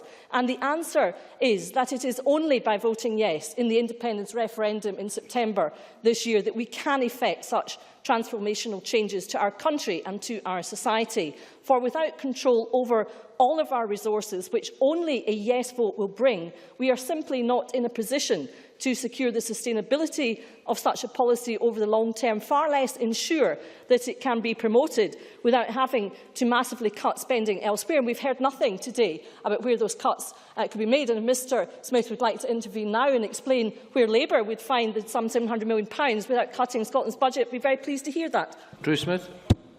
To Annabel Ewing was that she said that there is no point in having policy control or policy agreement on childcare for this Parliament, for example, if you do not have the finances available to deliver it. What's her view of the Scottish Government agreeing with councils in 2008 that they could introduce free school meals and then providing no money for them to do it, and consequently having 7 years of no progress on that policy? Well, it's a pity that Mr Smith didn't take the opportunity to answer the key question as to where Labour would find the some £700 million to implement this transformational change in childcare now, which is what they call on the Scottish Government to do. They have no answer to that question. They don't want to answer that question. And I think, therefore, their credibility in terms of this argument has to be seen in that light. But the situation we have here in Scotland is the damnable but inevitable outcome of having control over only a limited part of our finances, which is the inherent limitation of the devolution settlement. And even with the amendments to the Scotland Act that we will see coming into force, we will still have only a fraction of control over a tax revenue, around the princely sum of some 15%. But, Presiding Officer, I would say, why should we not have control over 100% of our tax revenues? Why do the no parties prefer to see the ambitions that the people of Scotland quite rightly have for their country thwarted, rather than actually challenge the limitations on what this Parliament can do? And for how long should the people of Scotland, that is everyone who lives and works in our country, put up with this second-best approach to their interests? On the 18th of September, Presiding Officer, Scotland indeed has a choice of two futures. We can vote yes to taking control over our vast wealth and making it work for the benefit of the people of this country by, for example, empowering tens of thousands of women to get into the workplace through our proposed revolution in childcare provision.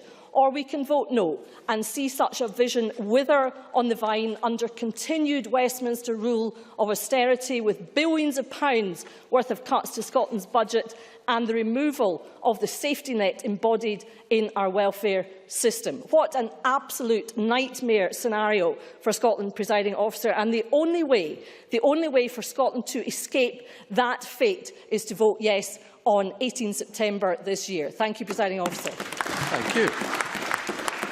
Now call on Alex Johnson to be followed by Stuart Maxwell. Thank you, Deputy Presiding Officer. I consider it a privilege to be allowed to speak immediately after the outlining of Annabel Ewing's nightmare scenario. Perhaps it's appropriate.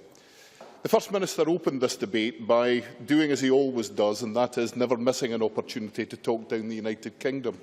All that has been achieved in the last 3 to 4 years are, of course, not worthy of comment, unless, of course, you're an SNP backbencher who wants to claim credit for everything that has happened and treat it in a positive sense. Yet, nevertheless, we have had a good old-fashioned debate, the one we usually have in Scotland, where one side argues that we should spend more money on this and the other side argues we should spend more money on that. The universal truth seems to be that a thing can only be properly addressed if we spend a great deal more money. Let me be the first in this debate, perhaps, to say that that's not necessarily the truth. And I wanted to go on to talk a bit about why that may not be the truth. Now, there's an important person at the centre of this debate in the United Kingdom, and that man is Ian Duncan Smith.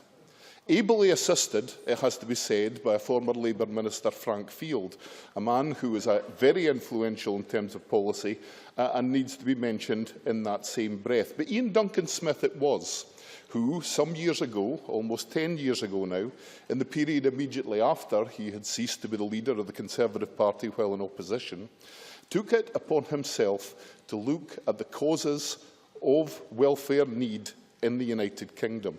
And he found himself making the journey to Easterhouse in Scotland. In fact, many have joked, perhaps only partially, that he underwent a conversion on the road to Easterhouse. Now, what Ian Duncan Smith discovered in Easterhouse was that the problem that we have in terms of poverty in this country is in fact not simply a problem with poverty. It is a problem with dependency. We, as a result, no thank you, we, as a result of successive governments working hard to promote the welfare state ever since the Second World War, have unfortunately made the mistake of believing that the right way to deal with poverty is to pour more money into the areas where poverty can be observed. The problem is that we have created dependency. We have created a culture of dependency, and we have created a cycle of dependency. No thank you. It is that cycle of dependency that is the biggest single challenge that we see in front of us in terms of welfare provision today. And unless we are prepared to tackle the cycle of dependency, then we will not achieve our objective. That's why I return to what I said about Ian Duncan Smith.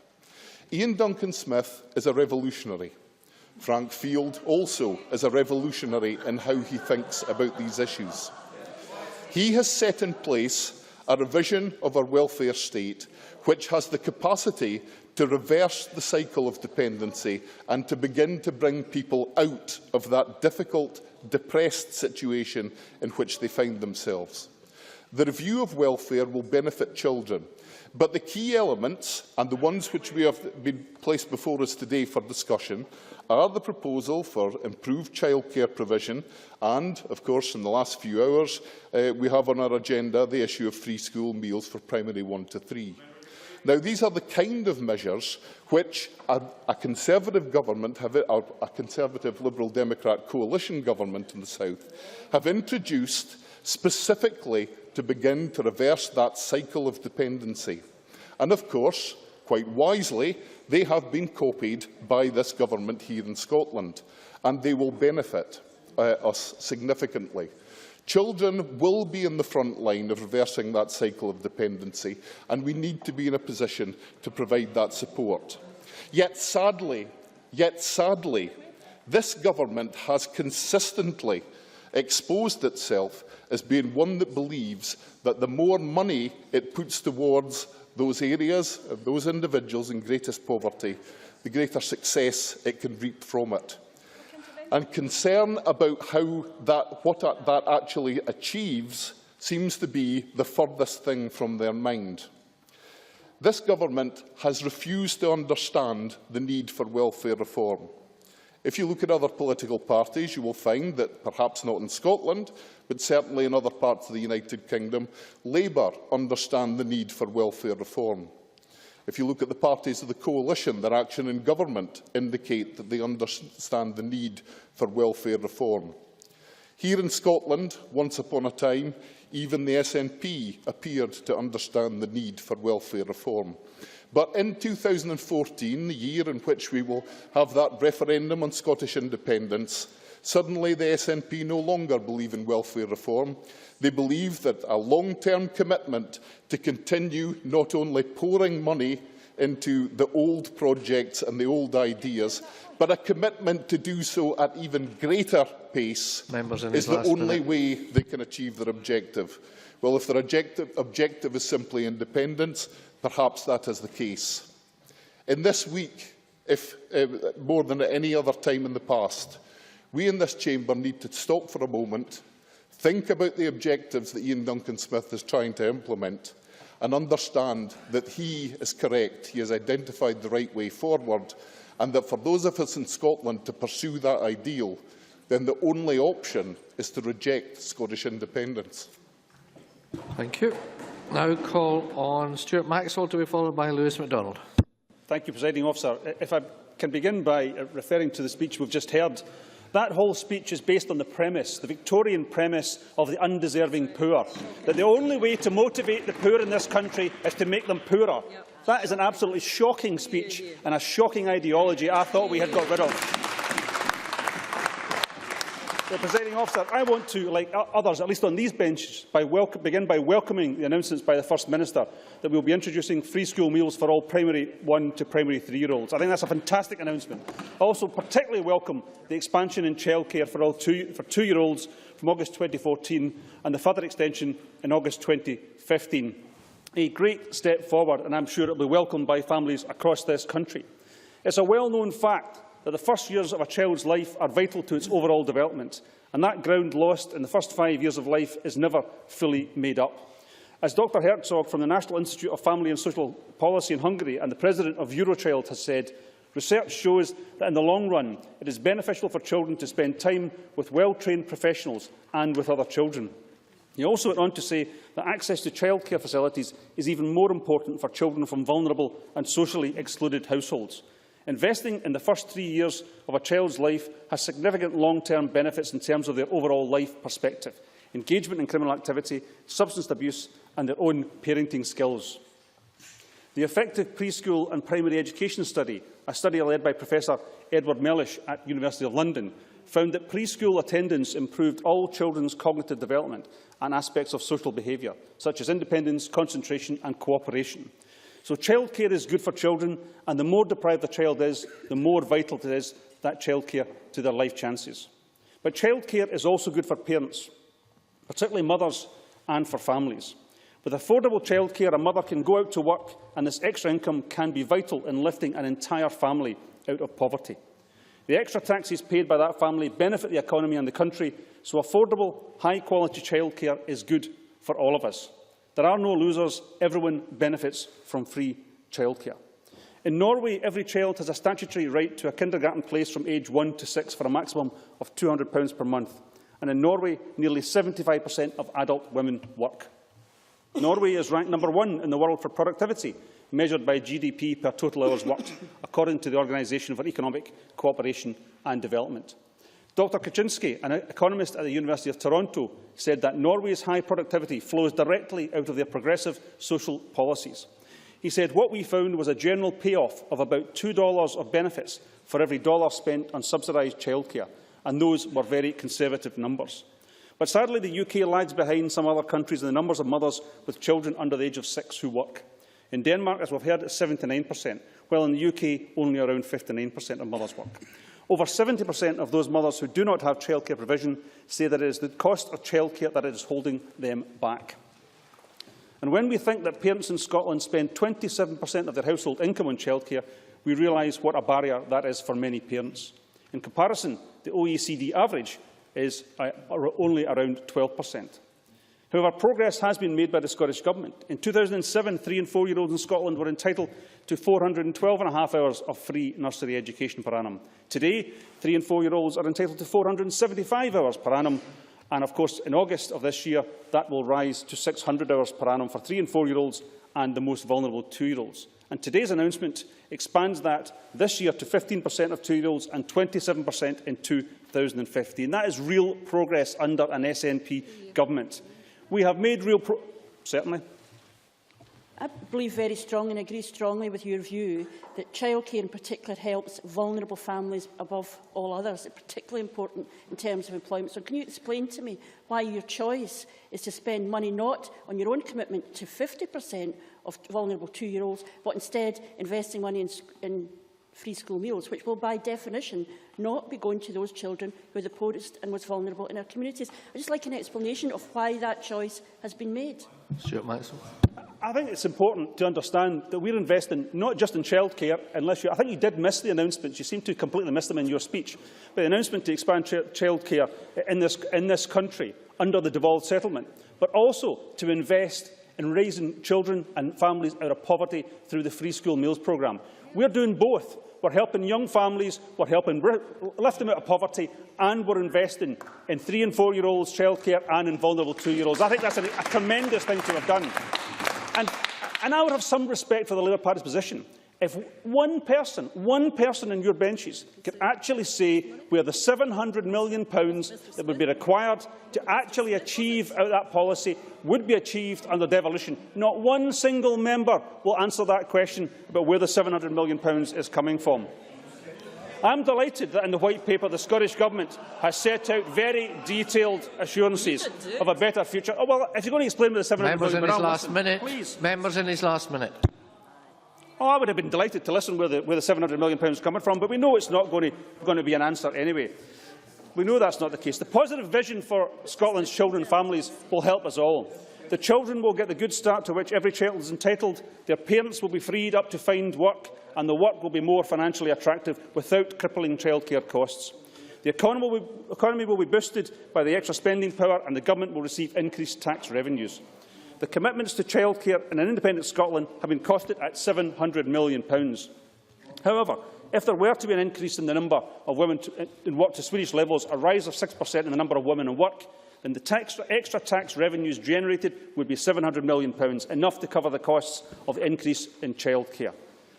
Finally, Presiding Officer, by giving all children in Scotland the benefits of 1,140 hours of childcare, we will reap the benefits, not just immediately, but forever, and put Scotland on an upward spiral. These promises show that an independent Scotland would be optimistic and forward-thinking. Our children, our families and our communities need the kind of future that only independence can bring. Thank you very much. Now Colin Lewis MacDonald to be followed by Claire Adamson. Thank you very much. This debate highlights choices to be made on how best to support children and families, and as we have heard, it also reflects the wider political debate on Scotland's future. The SNP has chosen to argue both today and in launching their White Paper 6 weeks ago that they are unable to deliver all of their ambitions in childcare unless people in Scotland first vote for independence. Of course, the present Scottish Government has had responsibility for this area of policy since it was first elected nearly 7 years ago. And as we have heard, it has taken all of those 7 years to begin to deliver on the promises on childcare which the SNP made in opposition. They are offering to do a little bit more today, and as Malcolm Chisholm says, that is great encouragement to all of those who have pressed them to do more since they highlighted this issue in the launch of their White Paper. But the Government's defence for not going further is that it does not have the money to do more than make incremental improvements to existing childcare provision, and that it cannot reach all of those in low-income families without access to all the tax revenue from Scottish taxpayers. It is just as well that the Labour-led executive in the first session of this devolved Parliament took a different approach, or else there would be no existing childcare provision on which to build. I served on the Education Committee in the year 2000 when MSPs passed the Standards in Scotland Schools Act and provided a statutory basis for childcare, which is essentially the basis of the system that we have today. There was no question then of failing to act because women returning to work would not pay all of their taxes directly to Scotland's devolved government. Scottish ministers in that administration made a choice and found the resources to make it happen. It is open to ministers in this administration to do the same. And SNP ministers do have the money to make a start from the Barnett consequentials of money spent in England, but they choose to spend those consequentials on other things instead. There is, of course, a case to be made for extending free school meals. Again, Labour in office made choices, for example, to fund free fruit in schools and to support breakfast clubs. And I know from constituents in Aberdeen and the North East what a difference access to a healthy breakfast can make to children from disadvantaged homes. I also know many other families in my own area where providing a school lunch without charge will make no significant difference either to the household budget or to the nutritional status of the children. But the issue here, though, is not whether free school meals or better childcare are good things in themselves. Both clearly are. The issue is what choices governments make for using the resources they actually have to hand. Yes, I'll take the interview. John McAlpine. I'm puzzled as to the comparison between free school meals and breakfasts? Because the last time I spoke to John Dickey from the Child Poverty Action Group, they had done an analysis that showed that the most vulnerable children were far more likely to benefit from free lunches than breakfasts. That's why it's a very good thing that the most vulnerable children have access to free lunches as well as to free breakfast. And it is precisely interventions with those children in the poorest families that should be the priority of any Scottish Government, rather than extending benefits to those without the same need for those benefits. And Scottish Governments can really make a difference using the powers and the resources they have, and not least in that area of driving down child poverty. And that's the issue that Joan McAlpin has raised. And I looked again recently at a study by the Institute of Fiscal Studies, funded by the Joseph Rowntree Foundation, and published only a matter of weeks after the change of government at Westminster in 2010. They used households below average income data, published after the election by the UK Department of Work and Pensions, and took the difference in the cost of living among the various nations and regions of the UK into account. Their findings provided very strong evidence of the success of a Labour-led administration at Holyrood, working in tune and in partnership with Labour government policy at Westminster. Relative poverty fell almost everywhere over 10 years, but it fell twice as fast in Scotland as it did in the UK as a whole. By 2009, fewer people in Scotland were living in relative poverty than in London or in 7 of the other 10 nations and regions of the United Kingdom. Scotland had the second fastest fall in child poverty, and by 2009 the second lowest level of child poverty in the UK, and Scotland had the second fastest fall in pensioner poverty as well, to reach the second lowest level of pensioner poverty in real terms. Now, of course, many of those changes have been set back by the austerity policies we've seen from the Tory-led UK government over the last 4 years. Any Scottish government would have to work even harder to reduce poverty for children, for families or for older people in these hard times. The issue today is what choices are most likely to produce a new phase of progressive reductions in relative and absolute poverty, and in poverty among children and pensioners. Now, the SNP have chosen to follow the Conservatives and Liberal Democrats at Westminster in what they choose to put at the top of their agenda. That is their choice. But at the same time, they want voters to believe that their ambition is to transform childcare, and yet they are somehow held back by Scotland being part of the United Kingdom.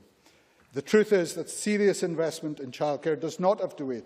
Ministers could choose to invest these consequences today, not only to make an immediate difference to many working families living in poverty, but also to show that they are serious about their future plans. They could do so within government spending rules, within the envelope of the consequences they have over the next 2 years.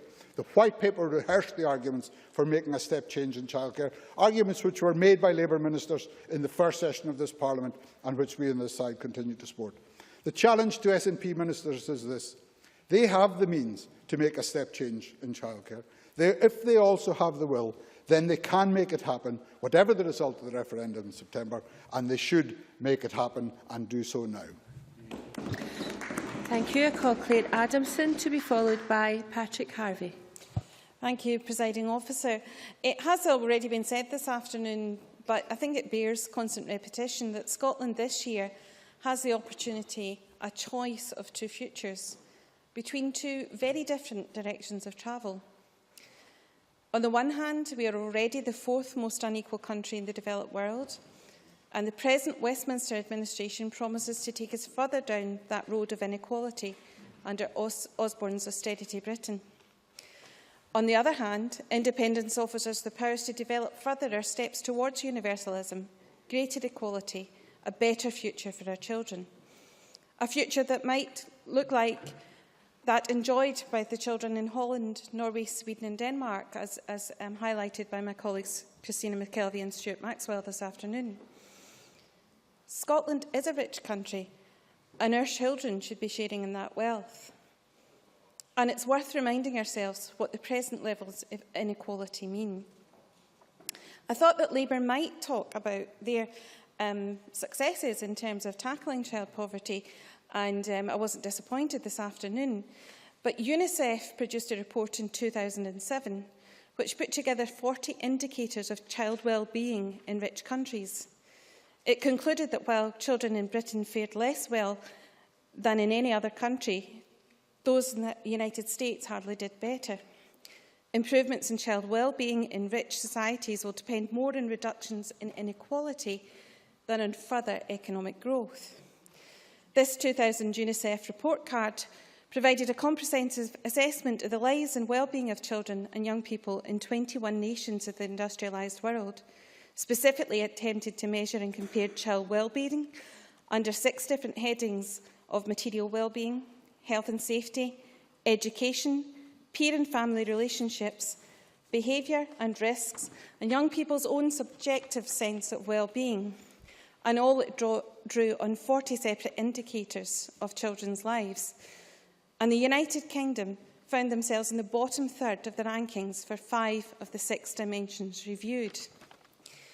This is simply not good enough for Scotland's children. I was also surprised, perhaps, to hear the claims that somehow the SNP had come late to this debate and that this was something that the First Minister himself had not had a handle on in the past. Although I expect that maybe it's because Labour don't want to remember some of the other things that they did while in government, because in March 2007, Gordon Brown delivered one of the harshest blows to the most vulnerable families, to women in part-time work, in low incomes, when Gordon Brown scrapped the 10p tax rate, shifting the tax burden to the lower paid. This caused misery for low-paid workers, many of whom were women in part-time jobs.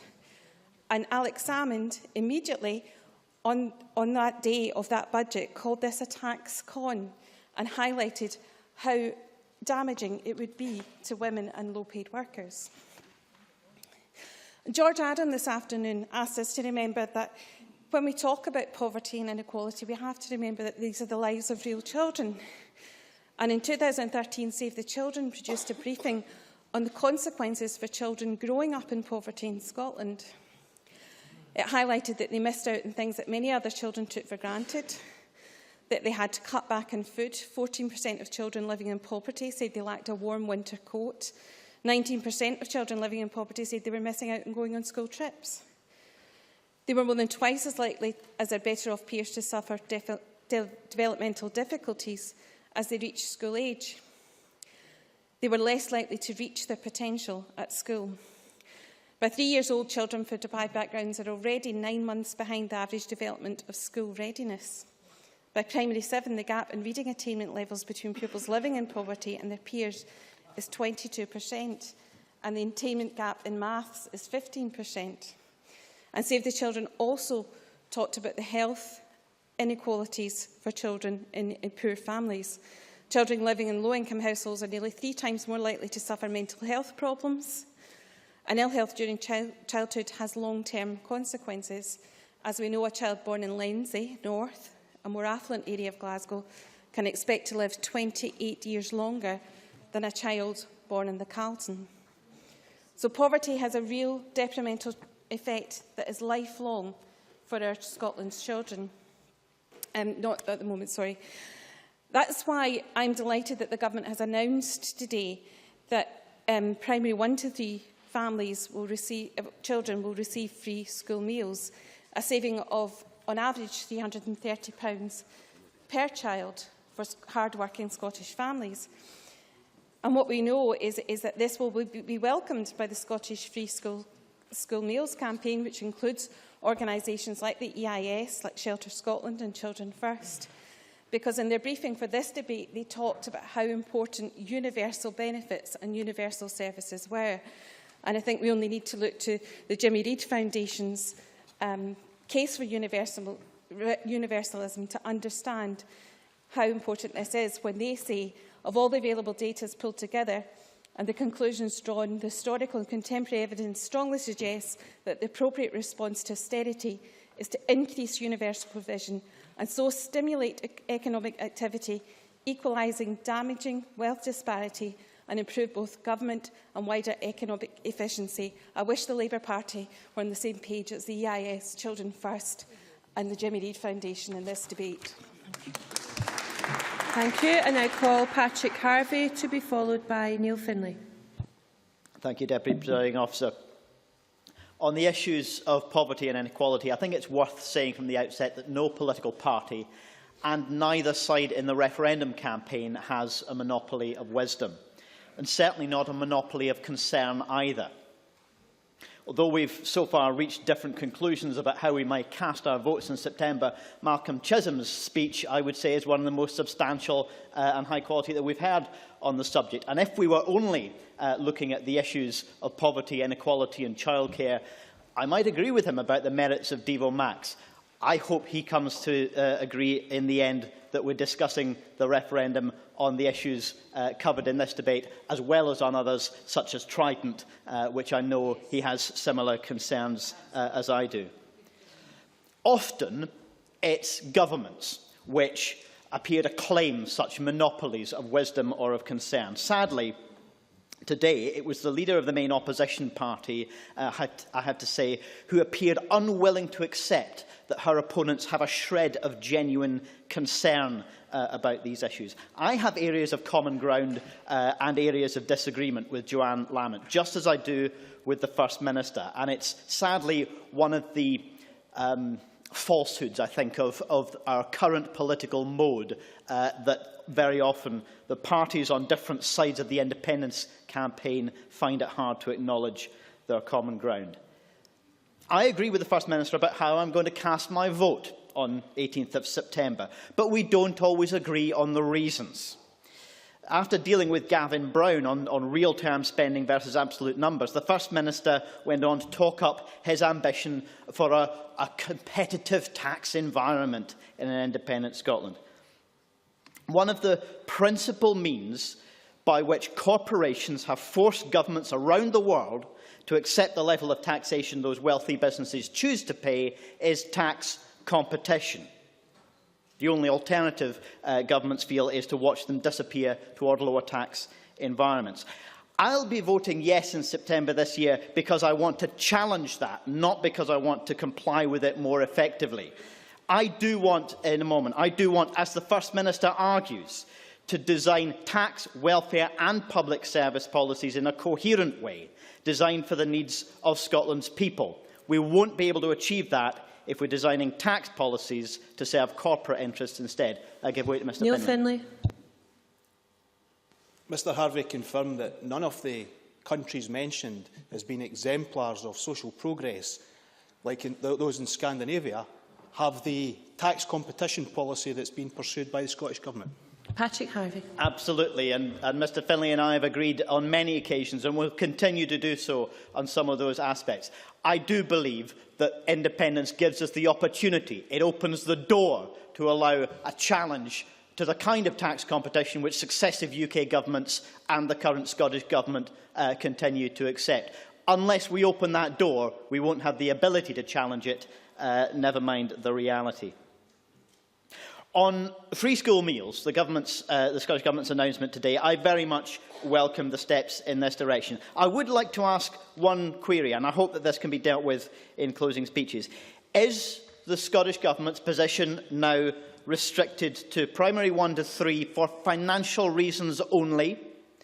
Or is the Government now saying that universal free school meals are a principle they wish to see applied throughout the school career of young people? If it's right for primary 3, why is it wrong for primary 4? Is it only because of financial constraints that this is as far as we can go at the moment, or is this government seeking a long-term move towards universal free school meals for all children? On childcare, briefly, one more intervention. Clarify what the White Paper says. The First Minister referred to page 159, implying there was an extension of free school meals, but page 159 said we plan to maintain access to passported benefits such as free school meals. So I hope the First Minister will apologise before the end of the debate. Patrick Harvey, I can give you a little bit of extra time. I'm sure Mr Chisholm doesn't expect me to be held accountable for what the First Minister might or might not apologise for, and I apologise that I haven't yet memorised page 157 Order, please. of the We White can't Paper. hear the member.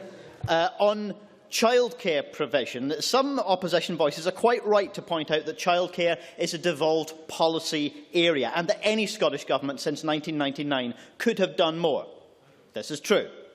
But power devolved was always power retained. At present, And in future, if Scotland remains part of the UK, we can only increase childcare provision by cutting something else. And despite the comments from Mr Bibby earlier in his remarks, I don't remember a Labour finance minister during the 8 years of Labour-Liberal coalition taking Barnett consequentials and using them to commit long-term to a new ongoing cost as a flagship policy. I don't think that would have been a responsible thing for any government to do under devolution.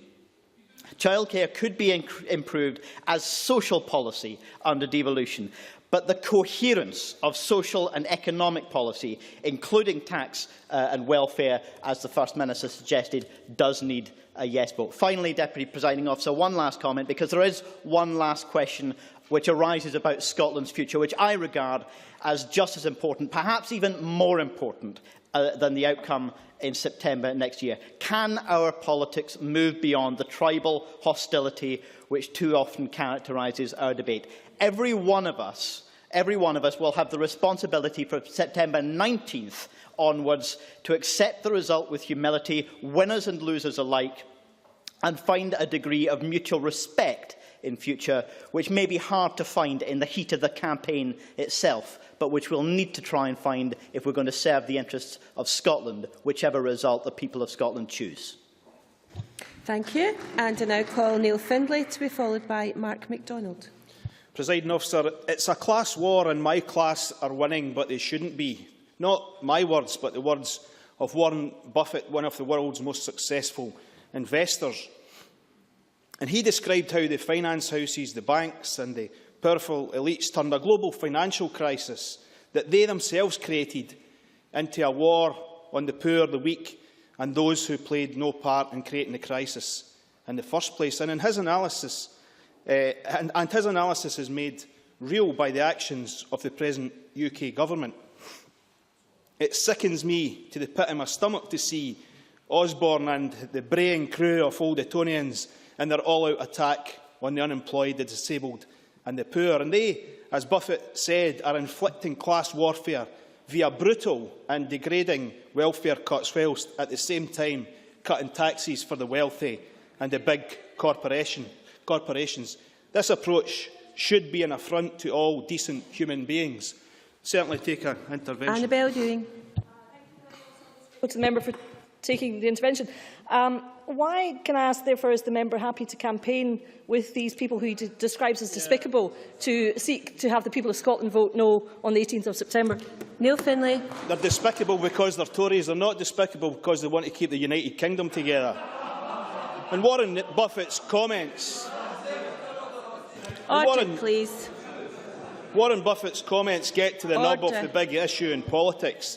The divide between those with power, wealth and influence and those who don't. And this is central to my approach when considering Scotland's future. I want to see a Scotland that's governed in the interests of ordinary working Scots, a Scotland that works in solidarity with our friends and relatives across the United Kingdom, developing a collective ethos based on values of dignity, cooperation, community and social progress, a Scotland that has democratic and socialist values at its core.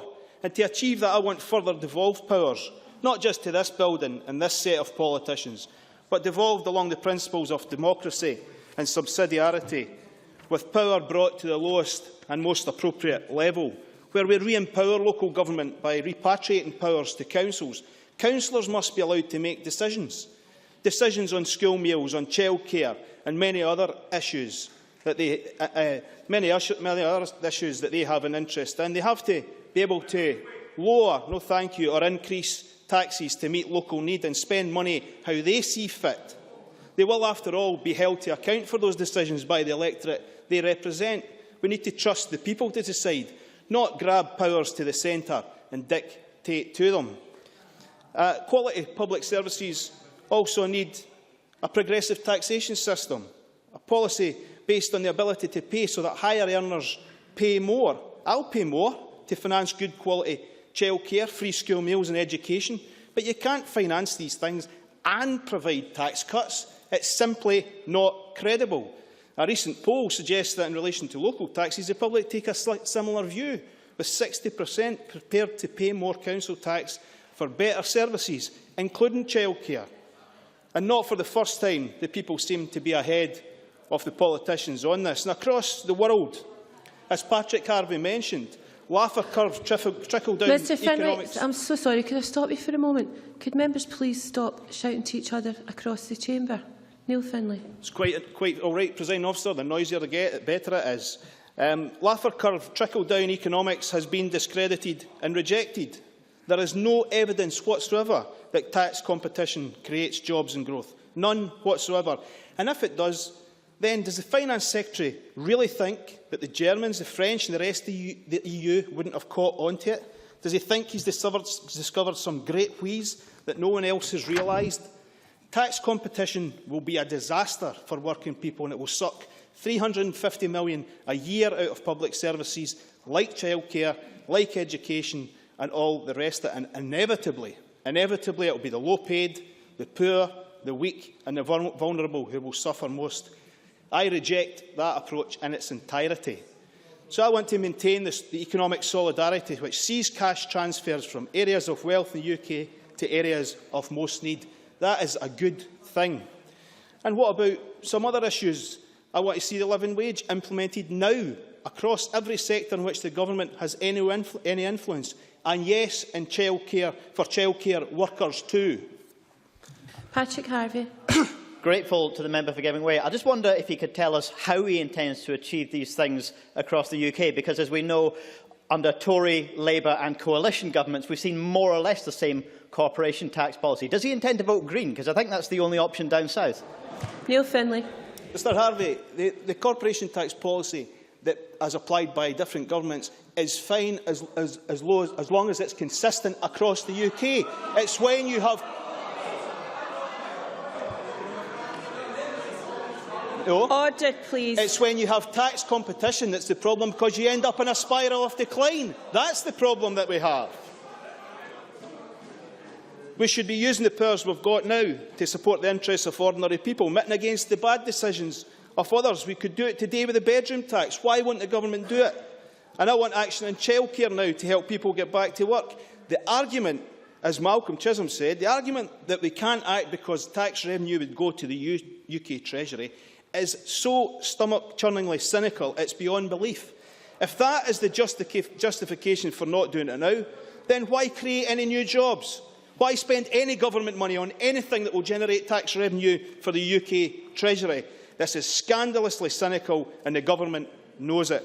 Presiding Officer, I want a Scotland to be a country of community, solidarity, cooperation, equality and justice. Extended devolution will allow us the opportunity to achieve that.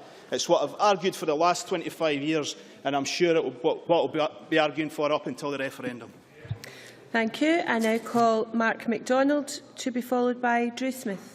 Thank you very much, Presiding Officer. I think that was possibly one of the best examples of logical gymnastics I've ever seen in the response to Patrick Harvey's intervention. At least Patrick Harvey is consistent in terms of his position on corporation tax policy. He and I might disagree with it, but when Neil Findlay says it's okay if corporation tax gets cut as long as it's cut across the whole of the United Kingdom by a Labour government, that's not a very socialist policy for Mr Findlay to be taking, I have to say. And I was very interested. No, you wouldn't let me in, so I'm not going to let him in. I was very interested when Mr Findlay said that what we need to do is leave it up to the councils to decide their own priorities. Yet at the same time, he's backing a bill by one of his members which would take powers away from councils in relation to bedroom tax evictions. So it's okay at certain times for the Labour Party to take powers away from councils when it suits them, but when the Scottish Government says, let's introduce a policy of free school meals, oh, you can't dictate to councils. I'm sorry, but Mr Findlay has absolutely no consistency of position on any of these issues. And the great difficulty I have, and Patrick Harvey hit the nail on the head, I think, when he said that we've descended once again into the binary politics on this issue, because the central conceit of the Labour leader's position, and that espoused by her members, is that somehow the people on these benches cannot possibly be sincere in our commitment to childcare or to addressing child poverty, and that only those members on the Labour benches can have a sincerely held position in that regard. And I think that, unfortunately, misses the point that there is much, I believe, in terms of social policy in which these two sets of benches could agree were it not for the fact that the Labour Party have chosen their constitutional position to be more important than looking at the social agenda in terms of this debate. Because the position of the Child Poverty Action Group, of Unison and of the STUC is that the extension of free school meals is a positive, and one that will have a positive impact on the poverty agenda, not just yet. They make the point that a universal approach has not only been shown to increase take-up of healthy lunches and relief to family budgets, but also to impact positively on children's learning experience. So it has an impact on the family budget, also has an impact on the educational attainment of children. And they cannot, at the same time as trumpeting the position of the Labour Party in terms of child poverty, but ignoring the fact that progress has actually been made under this government, ignore the fact that the report recently showed that in 2009 the UK was the fourth most unequal society in the developed world, and that was before the Tories came to power. But I noted on the Facebook page of the Labour Party spokesperson on children and young people, Jane Baxter, on September 26, 2013, where the Unison Scotland had published saying they urged delivery of universal free school meals in P1 to 3, saying, "I think this is worth some serious consideration." Unfortunately, it seems her colleagues did not agree with her, and she's been overruled in that regard. And Malcolm Chisholm, just coming to Mr Chisholm, I have great respect for Mr Chisholm. I have great respect for Mr Chisholm ever since he resigned as a minister in the UK government over Labour continuation of Tory welfare cuts. But he makes the point that we need fiscal devolution in order to deliver what we're looking at. But even if fiscal devolution was on the table, which it isn't, it still leaves welfare policy in the hands of the Westminster Government, and we all know where that leads. I'll happily give way to Malcolm Chisholm. I think we will have more fiscal devolution, but the point I was going to make is back to free school meals. We do think it is a good thing to have free school meals, but politics is about choices. And what genuinely puzzles me is that the SNP can now support free school meals in a devolved context, but in the White Paper they made no mention of saying they would deliver it in an independent Scotland. This is an incomprehensible position. Absolutely incomprehensible. Mark MacDonald. Well, I think the difficulty that I have with the position from Mr Chisholm and his colleagues is that they've said repeatedly that what we need to do is get on and deliver the childcare proposals that are outlined in the White Paper. And actually this was highlighted very well in the speech of Mr Bibby. I mean, at least Mr Rennie had the good sense to junk the speech that he was going to give and come to the chamber with a different speech. Because even when it was explained to Mr Bibby, both in the First Minister's opening remarks and then in an intervention, how the money that is transferred from Westminster actually breaks down, and the fact that you cannot utilise all of that money for the purposes that Mr Bibby outlined, he said, "Oh, but you've got £300 million. I mean, imagine Mr Bibby at the end of the month looks at his bank account and says, "Fantastic, I've got all this money, I'll go out and spend it," and then wonders why suddenly direct debits are coming off. You cannot use all of that money, you cannot utilise all of that money for the purposes which Mr Bibby has outlined for us. And then we moved on, Presiding Officer, to the Tory mantra from Mr Johnson, who I thought made an admirable attempt at the lionisation of Ian Duncan Smith. A misguided attempt nonetheless, because if he looked at the comments from those who Mr Duncan Smith visited in Easterhouse, he would see that they have stated in the press that he has betrayed them in the action that he has taken. So to say that there was some kind of conversion on the road to Easterhouse, unfortunately he forgot it on the way back to London. But what I would say is that the Tory position in respect of poverty I find very difficult, because at the same time they are cutting the income tax for the highest earners in society. It would appear that the Tory mantra is that in order to make the rich more productive, they must be given more money, but to make the poor more productive, they must be given less. Is that the position of Ms Davidson? The position is the best way out of poverty is to increase employment, which is what the coalition government has done. And can the members square the fact that despite after coalition policies being enacted for several years, we now have the lowest level of child poverty in this country since the mid-1980s? Mark MacDonald. Well, the member should be aware, although her Scottish Secretary is not aware, of the increased numbers of children who will be pushed into poverty as a result of the slash-and-burn welfare agenda being pursued by the government of which she is a supporter. But, Presiding Officer, the key to all of this is the transformational childcare proposals contained within the White Paper. And I say to those members who have outlined their leap of faith in relation to further devolution that with the Scottish Government we have a comprehensive White Paper. At the moment, this is all we have from the no parties, a blank sheet of White Paper. Thank you. And finally, in the open debate, Drew Smith. Officer, the competition of priorities is, as has been said many times, the bread and butter of what political decision-making is about. However, at its most basic, the issues we are discussing today are also intensely practical. How can we help families to make the most of their budgets, and how do we do best by our children with the resources we have? Children, not constitutional settlements, are indeed Scotland's future. And every day, parents and other guardians make decisions about what is best for their children. Parents will only know too well that these decisions often mean deciding between two or more things which they would like for their child. A decision to pay for a home improvement or a family holiday versus paying for an opportunity for a child to pursue their talents in sport or to have the chance to learn and play a musical instrument. Each parent will know the process they go through to rationalise between things when money is tight, whether to agree to another school trip for one or to spend the money on a brother or sister who might otherwise miss out. These are the hard but everyday decisions for many of the mums and dads that should be represented in this debate. But for the poorest families in Scotland, the choice can be even starker, whether to buy a new coat or shoes for a child walking to school in the wind and rain, or what food can be put on the table this week. And for many parents, the hardest decision of all might be whether and when to return to work, hoping the extra income will help their kids, but knowing that it will mean sacrificing time with their child, relying on grandparents or neighbours to help with childcare, or for many, paying the bulk of their wages on simply knowing their child is looked after whilst the work is done and the money is earned. And now politicians often refer to our decisions as tough choices, choices between competing good things. But everyday decisions for thousands of families across Scotland are just as hard and, in fact, far more immediate. The debate we have had today, to some extent, has at least been presented as a choice between free school meals for all our infants, or childcare for our most vulnerable 2-year-olds, or some extra childcare versus the transformational childcare that the Scottish Government supported a month ago. Sure. Can I thank Drew Smith for taking the intervention and ask, the member's absolutely right, this is about choices, and today we're making a choice. The Labour Party is making a choice as well. Is the Child Poverty Action Group and all their signatories wrong when they say that free school meals should be a priority? Drew Smith. No, of course they're not, and they've been arguing that it was a priority for some time, including over the last 7 years when the Scottish Government have failed to deliver it. And the Child Poverty Action Group and others are also arguing for investment in childcare. But I want to move on, because the motion also tries to set this everyday decision-making about priorities and the best value for the money we have in a different context. And that, surprise, surprise, is a constitutional context.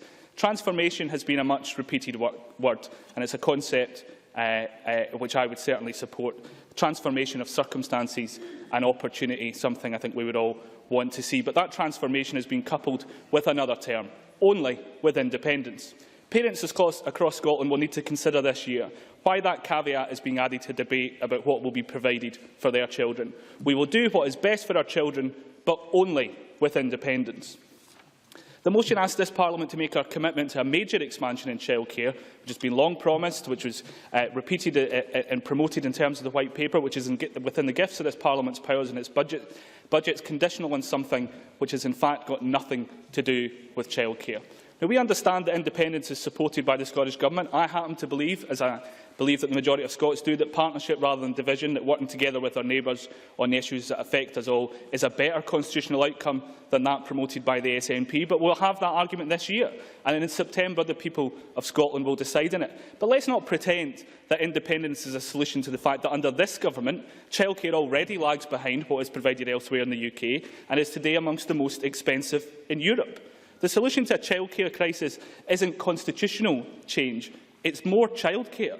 The test of whether we care about certainly. Mark MacDonald. Could the member answer two simple questions? One, does he support the transformational change that is envisaged within the White Paper, but within the devolution context? And two, if he does, how does he propose to pay for it within the devolution context? We have brought forward amendments to deliver the first stage in the Scottish Government's own proposals. It's the SNP that are failing to support them. The test of whether we care about childcare shouldn't be whether we believe in a separate Scotland or a united Britain. It's whether we choose to prioritise the resources to help families now. There is agreement about this. No, thank you, First Minister. I've taken two interventions.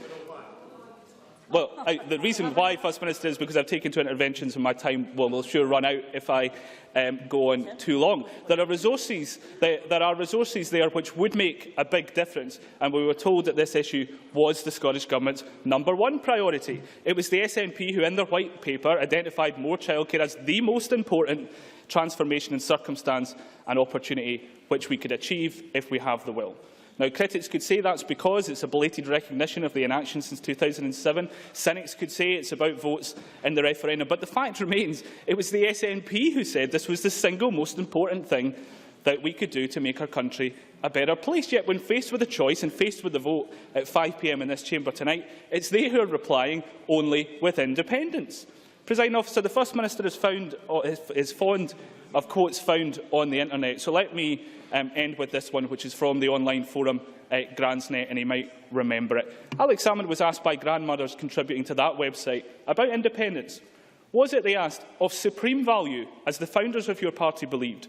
Would you support it, even if it meant that Scottish people gain no economic advantage from independence? And the First Minister replied, couldn't have said it better myself. I fully agree. A sense of identity. And isn't that the truth, Presiding Officer? The Scottish National Party would support independence for Scotland, whether it meant a transformation in childcare that was for the better or for the worse. This is the only government in history who bring forward a big game-changing proposal, get the money to deliver it, the opposition agree with them, bring forward amendments to achieve it, and the government say, hang on a minute, we didn't really mean it. The only opposition for opposition's sake going on in here this afternoon, Presiding Officer, is the SNP's opposition to their own policy. Thank you. We now turn to the closing speeches, and I call on Willie Rennie. 6 minutes, please. I received an email this morning from the Finance Secretary's office inviting me to come and discuss the budget letter I had sent him before Christmas. It had set out, I think, our reasonable, costed, constructive proposals. I have to say to the Finance Secretary, I think his First Minister has rather circumvented those discussions with his announcements today on childcare and free school meals. But a circumvention that I have to say I do welcome. I don't know whether he's bidding for the Finance Secretary's position as well as everything else, but it's a good step in the right direction. What has been striking about this afternoon's debate, it's not about whether we increase childcare, nursery education for young children, for 2-year-olds. It's about how we do it, whether we do it, what's the constitutional settlement that we can best achieve that under. And I think that, as a Liberal, I find that very heartening, that there is a consensus across the Parliament for early intervention to make that life-changing chance for young children. Because it's not always been the case. Not everybody has supported. I mean, for some people find it quite odd to send 2-year-olds into nursery education. They believe it's quite a young age. I actually happen to believe it's the chance, together with families, that we can make a big difference to their life chances. As a Liberal, I believe that the way to tackle the ingrained poverty that we've got in many parts of Scotland is through education. That's why we've supported a pupil premium down south. It's why we've been strong advocates of the college education system.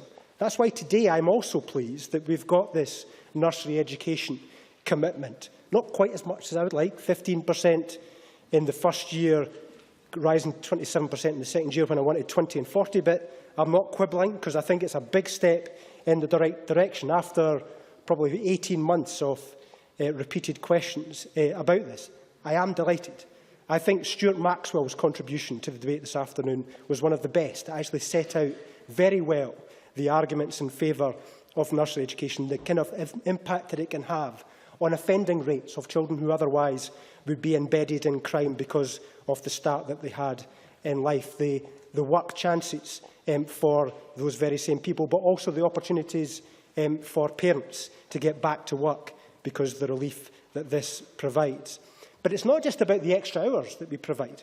I mean, there's many professionals in the sector are anxious that we're not just shoving children into nursery education establishments without the quality attached to it. And I think the Early Years Collaborative, the work that Elaine Campbell's doing on this is excellent, because we do need to focus on the quality as much as the quantity.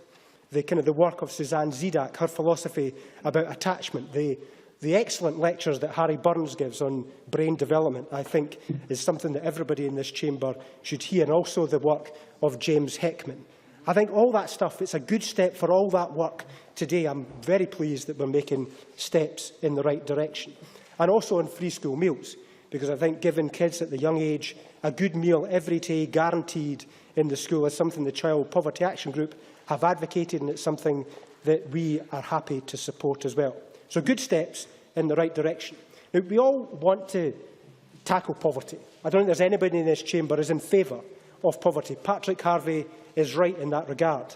We just disagree on how we should do it. We disagree on the mechanism to make it happen. The measures I favour is making work pay. That's why I'm particularly pleased about the progress we're making on cutting tax for those in low and middle incomes. It makes work pay. It incentivises people into work when otherwise it might be marginal whether it pays off or not. These are good steps and something I wish that the SNP would support as well, but with great regret they do not. Perhaps with 18 months' work on them, I might persuade them on that as well. But the offers that have been made today by the SNP members, and many of them I agree with, are predicated on the basis that we'll automatically become wealthier if we're independent. Now, not everybody in the nationalist camp agrees with that. They believe it's a bit more uncertain and it's not guaranteed that we will be wealthier. Certainly with the volatile oil revenues and the ageing population, which is ageing faster than the rest of the UK. See, they agree with me. They like to cheer me on when they agree, but not when they don't. Perhaps a bit more consistency.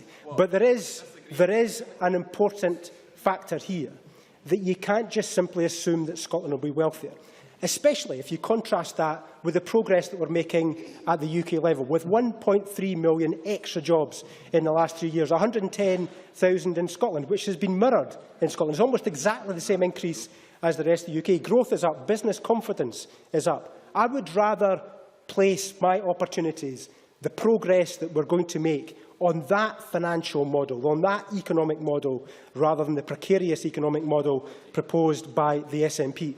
Now, Mark MacDonald did say I had junked my speech. I had junked my speech, but it was only when his party junked his policy. So I do recognise that things have changed today, and it's good progress in the right direction. It's something that I hope everybody in this chamber embraces, and I am grateful to the First Minister. To be serious in conclusion, I am grateful to the First Minister for the announcement he's made today. I think there is an opportunity for us to work together to make sure it's implemented effectively, because it is important for young children that they are given the best start in life, so that we can say in 20, 30, 40 years, today in this Parliament, we made the right decision. Thank you. Thank you. And to now call on Annabel Goldie. 6 minutes, please. Thank you, Deputy Presiding Officer. This debate has been redolent of a now hackneyed refrain from the SNP, and in essence the SNP argument is this: nothing good comes from Westminster and the only hope for Scotland is independence. Oh, I was waiting for the cheer and it didn't come. Now, that is the familiar reprise repeated in this motion today, so nothing surprising there. But it's the detail of the motion that I think bears examination.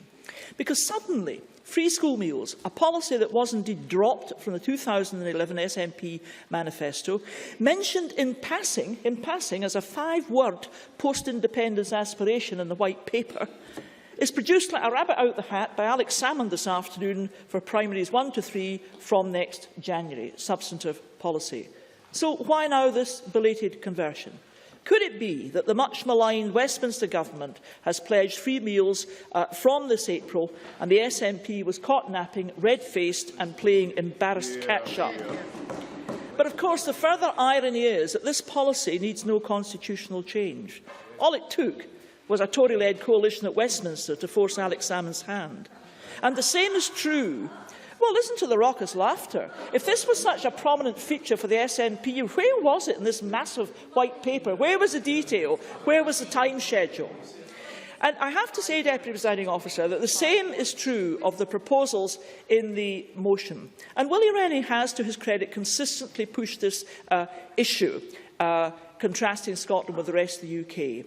And again, it doesn't take constitutional change to deliver these improvements. They can be made within devolution. And as Ruth Davidson so powerfully pointed out, there is a hypocrisy at the heart of this motion, that only independence can deliver these changes, when actually they could have been delivered by the SNP at any point in the last 7 years. And of course, the estimated benefits to Scotland of such childcare measures, an increase of more than 100,000 women in the labour market, an increase in Scottish output by £2.2 billion and a boost to government revenues of £700 million, all of which is possible, probable and laudable if it can be achieved, are in the best traditions of the SNP not substantiated by one jot of data. And for example, they are guesstimates. For all we know, some women might choose not to go back to work. So there is no reliable quantification. First Minister. Taking me on a trip down memory lane, and I missed this manner of her questioning. But can I offer this piece of data that she may have heard me say that up to the year to October, there was an increase in female employment in Scotland of 3%. That's 60,000 women. Now, if there was an increase in employment of 60,000 in a single year recovering from recession, is it unreasonable to say, with the barriers to employment removed, that a further 100,000 could be achieved in a course of 5 years in a parliament? Annabel Goldie. If the First Minister is such an enthusiast of mental arithmetic as he seems to be, he will no doubt applaud the coalition policies from Westminster, which are increasing employment and reducing unemployment. Now, I have to say that what the motion is completely silent on is, and this is with reference to child poverty, and I quote from the Joseph Rowntree Foundation, that in 2011-2012, there were 1,100,000 children fewer than were in poverty in 1998, and the lowest level of children living in poverty since the mid-1980s. And as I was saying to the First Minister, the motion is also silent on how the best way of eradicating poverty for all is by reducing unemployment and increasing employment, both currently happening under a Tory-led Westminster government. And nowhere in the motion, surprisingly, is a reference to the Westminster tax cuts for 25 million people. And again, let me just quote that from April of this year, the personal allowance will have increased to £10,000, and that's a typical tax cut of £705. And 2.7 million people on the lowest incomes will pay no income tax at all. And again, nowhere in the motion is a reference to keeping mortgage rates low, only made possible by controlling borrowing. Nowhere is a reference to cutting income tax by half for people on the minimum wage. And nowhere is a reference to the biggest ever cash rise ever in the basic state pension. Now, Deputy Presiding Officer, that is the reality of being in the United Kingdom, a very uncomfortable truth for the SNP. But I have to say, by contrast, the SNP not only offers a predictable jam tomorrow vision of separation, but advances a quite extraordinary political proposition, which is this. They appear to say they have the jam now, but you'll only get it if you vote for independence.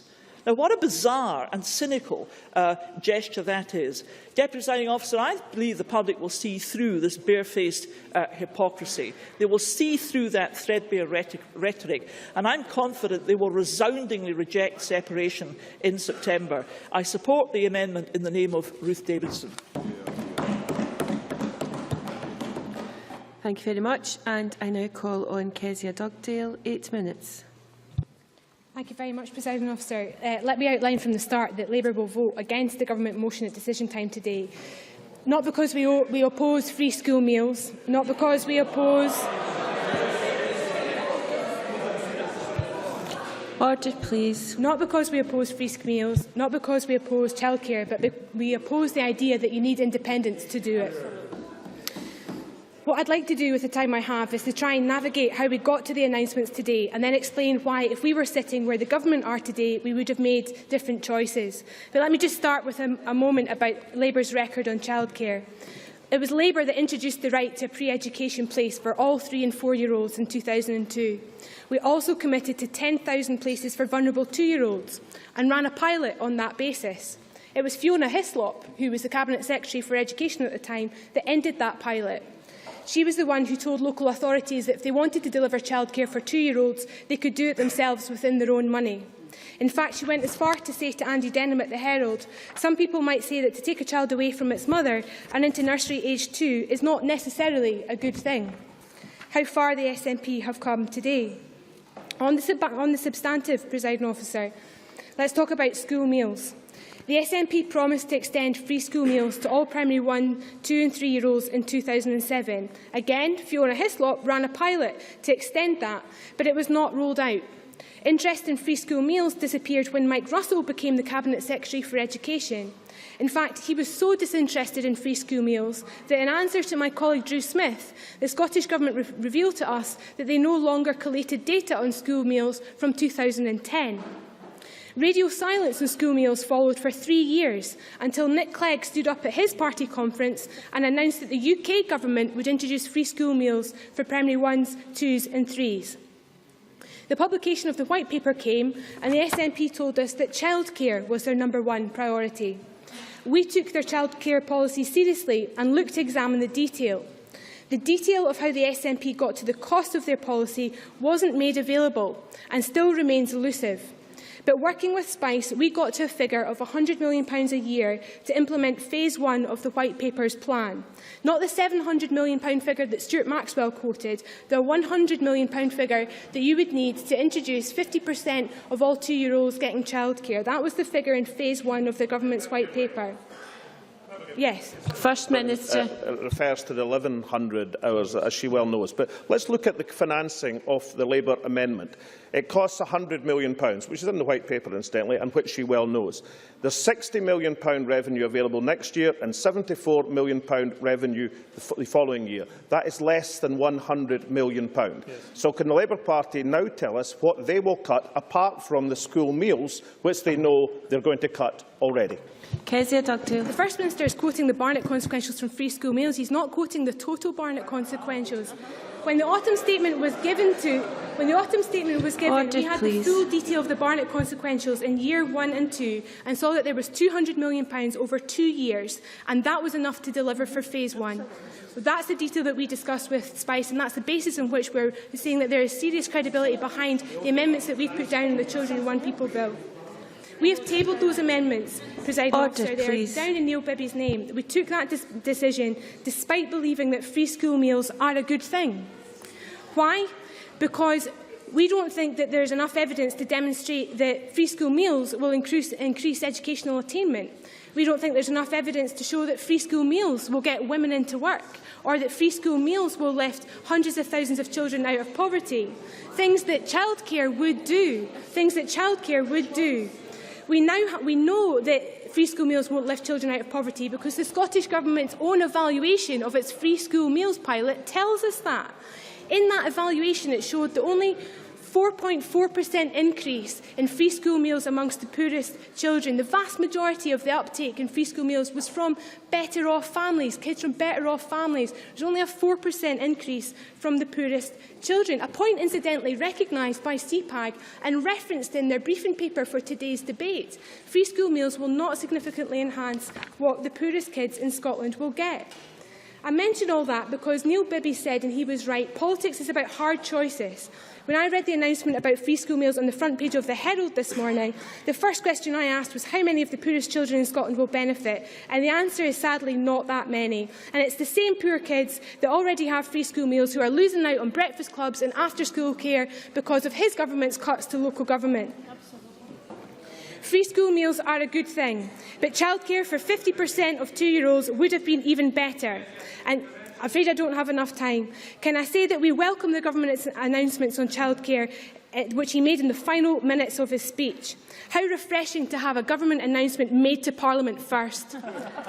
I recognise the move to increase childcare to 15% of 2-year-olds in 2014, but it could have been 50% if the Government had chosen to act in the best interests of the poorest families first. I also welcome the move to 27% in 2015, which is based on the current free school meal entitlement. And the First Minister might like to recognise that that is actually Amendment 86 in the name of Neil Bibby, currently down for Stage 2 debate around the Children and Young People Bill. And I look forward to the Scottish Government adopting it. Neil Bibby did that work before Christmas. I have no doubt that the Government has moved on childcare because of the pressure that these benches have put on them, a point well made by Malcolm Chisholm. Why do I believe that, Presiding Officer? Well, as Neil Bibby said, all we've been told since the launch of the White Paper 6 weeks ago is that you need independence to deliver on childcare at all. Incidentally, the First Minister was right. The White Paper does include a reference to free school meals. It's just a shame he didn't read out what it actually said. Alongside our priorities for immediate improvements, we also plan to maintain access to passported benefits, such as free school meals. This will support 130,000 children in Scotland. That's what the White Paper says. That's a commitment to maintain current levels of free school meals, not extend it. 130,000 is exactly the number of people in Scotland who are currently in receipt of free school meals. So in summary, Presiding Officer, the White Paper said that you need independence to deliver on childcare, and they've now proven that's not the case. The White Paper says 20% of kids will get free school meals and no more. But today the authors of that paper go much further. It appears that you can do free school meals with devolution, but not with independence. It looks to me, Presiding Officer, that the White Paper was just for Christmas. But don't worry, there will be another historic moment just around the corner. And forgive me for being cynical on why the change of heart, Presiding Officer. Why have all these announcements been made today? It's the polls, stupid. The SNP and the Yes campaign have a problem with women, so they decide that childcare must be the #1 priority, until, of course, the message doesn't work. At the weekend, another poll, a YouGov poll, told Alex Salmond that 64% of Scots want him to see him act on childcare now, and so he acts. There's a clear message from this Government. If you want the Scottish Government to do something, commission a poll to do it, to prove that it's needed, prove that it's in their interest, not yours, and it'll happen.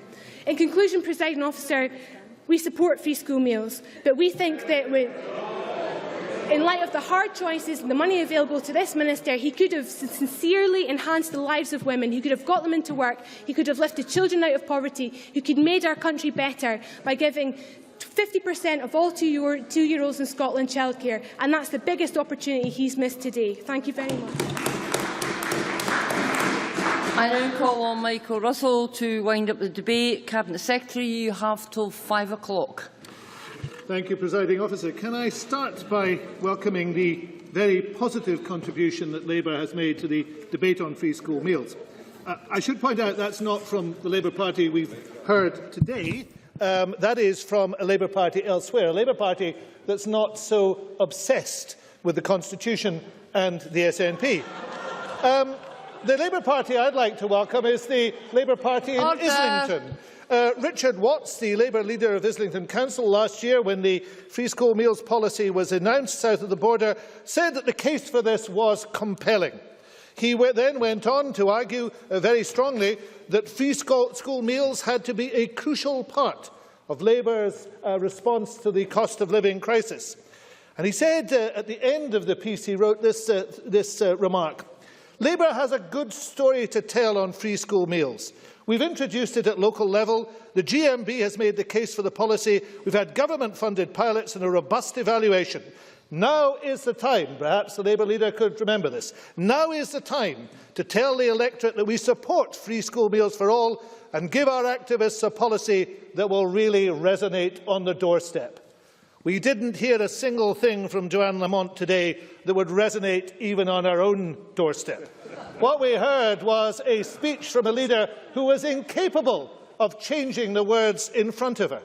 She responded to less than half of the First Minister's announcement, like most Labour speakers.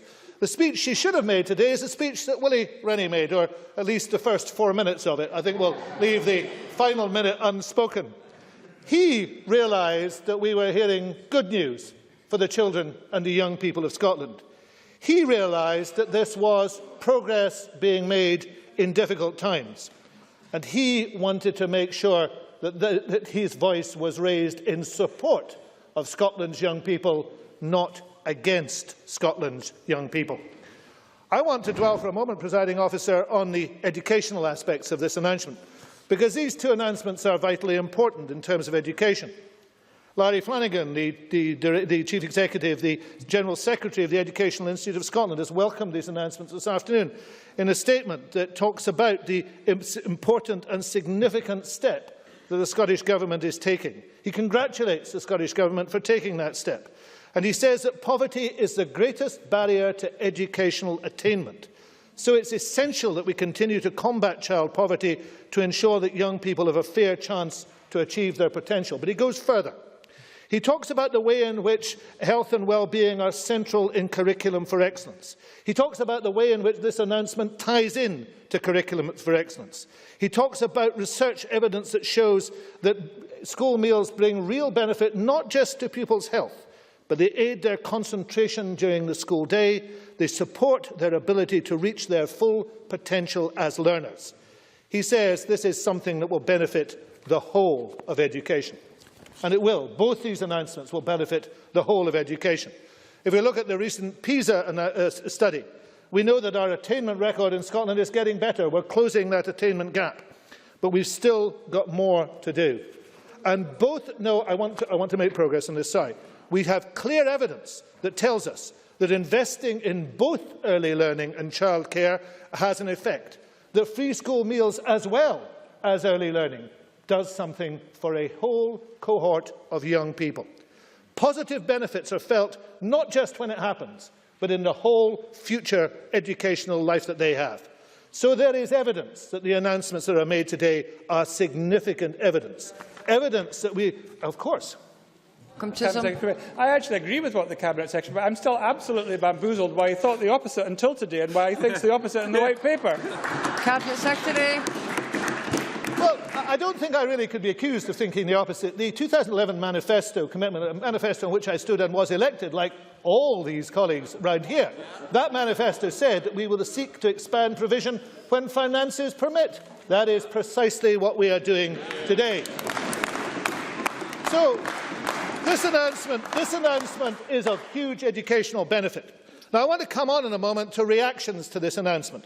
But let me just say something about the contributions today. We've heard a number of strange contributions. I want to pick out two of them.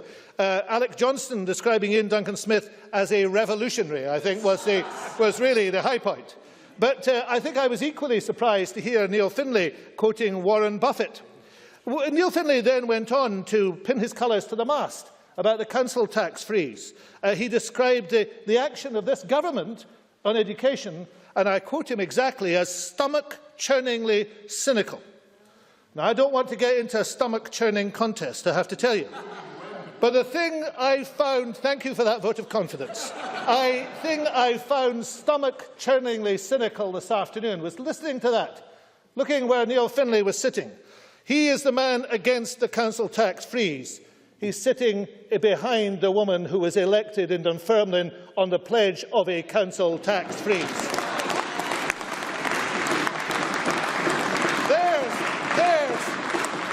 There's a definition of stomach-turning cynicism. But it's also a good example of Labour's policy disarray. And we've seen it in its most stark form this afternoon, because you have to ask, what is Labour's position on free school meals? I've counted 5 positions today. Let me give them to you. Well, actually 6, if you include Ed Ball's position. This wonderful quote that the First Minister had includes a picture of Ed Ball's distributing free school meals. Presumably, if the Labour leader has his way, they'll have to be given back. But here's the positions. The first position I would note is the position of Labour backbenchers, recorded in March 2013 in a motion to celebrate International School Meals Day. That will be an even bigger celebration in Scotland this year, by the way. That motion, proposed by Elaine Smith, was signed by Anne McTaggart, Mark Griffin, Hanzala Malik and Margaret McDougall, all of whom presumably will vote for free school meals this afternoon. Then there is the local government position. I'm delighted to see that one of the warmest welcomes that was given last September to the introduction. No, thank you, Mr. Findlay. No, thank you. No, thank you. Your conscience has swaggered around this chamber this afternoon enough. Thank you. Let me go back to Councillor Gordon Matheson, the leader of Glasgow City Council, who last year, when this policy was announced, said that he wants the cash and he wants to use it to provide free school meals for primary 1 to primary 3 pupils. Glasgow City Council wants to do it. It's shown its commitment to young people. It already provides free breakfasts and free lunches for thousands of children. We expect, he said, Glasgow to get more than £7 million as our fair share of the extra money coming to Scotland to implement the policy.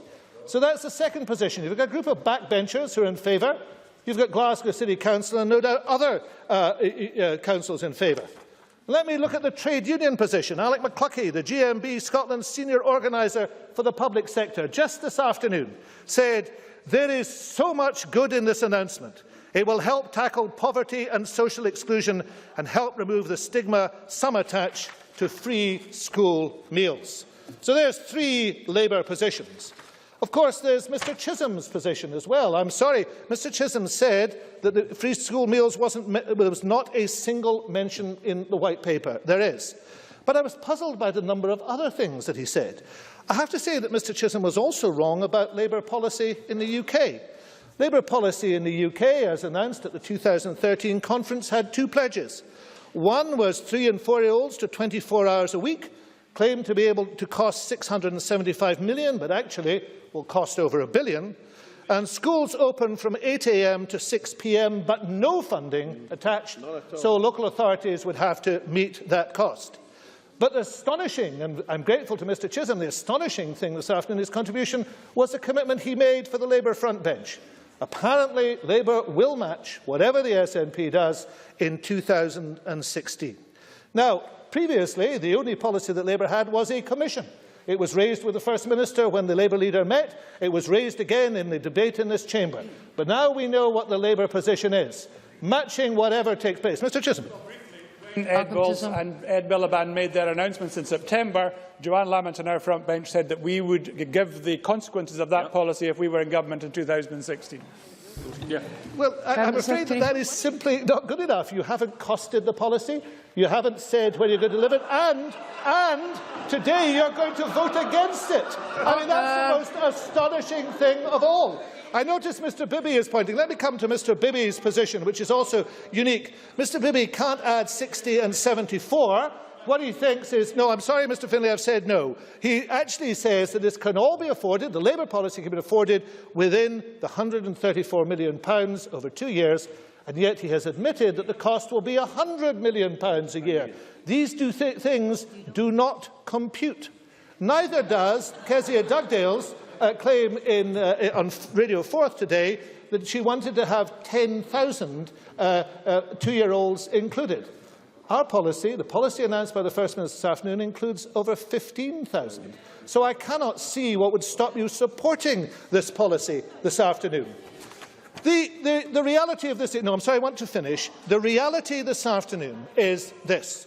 Kezia Dugdale says she supports free school meals, but she'll be voting against it. If the Labour Party votes against the government resolution today, they will vote against free school meals. No ifs, no buts, that they'll do. If they vote... No, I am responding to your point. And if you vote no this afternoon, you'll be voting against including two-year-olds in a larger number that was actually proposed by Labour. So that's twice. But of course, the Labour Party has form on this. In the post-16 bill, the Labour Party voted against widening access, voted against a single set of terms and conditions. The Labour Party have voted against education, in this chamber have voted against education based on the ability to learn rather than the ability to pay. We know what Labour is against. It's against young people, it's against education, but we don't know what they're for.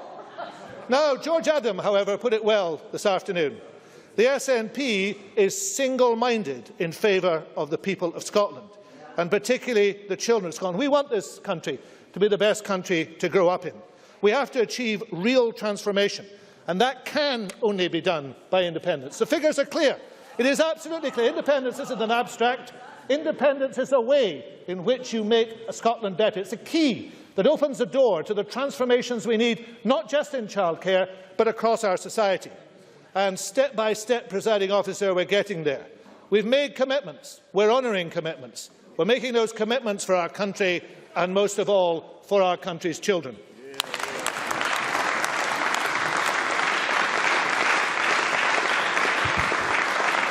Thank you. That concludes the debate on Scotland's future. We now move to the next item of business, which is consideration of motion number 8672 in the name of Kenny McCaskill on the Offender Rehabilitation Bill UK legislation. I call on Kenny McCaskill to move the motion. Formally moved. The question on the motion will be put at decision time. The next item of business is consideration of business motion 8717 in the name of Joe Fitzpatrick on behalf of the Parliamentary Bureau, setting out a revision of the business programme for Wednesday 8th January. Any member who wishes to speak against the motion should press the request to speak button now. And I call on Joe Fitzpatrick to move motion number 8717. Moved. No member is asked to speak against the motion, therefore I now put it to the Chamber. The question is that I'm speaking. Could you please sit down? The question is that motion number 8717 in the name of Joe Fitzpatrick be agreed to. Are we all agreed? Yes. The motion is therefore agreed to.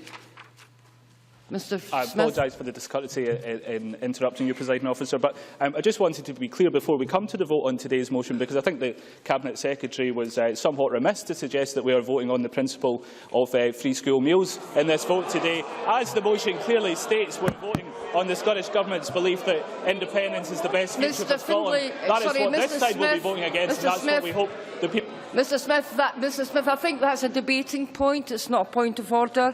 We now move to the next item of business, which is decision time. There are 5 questions to be put as a result of today's business.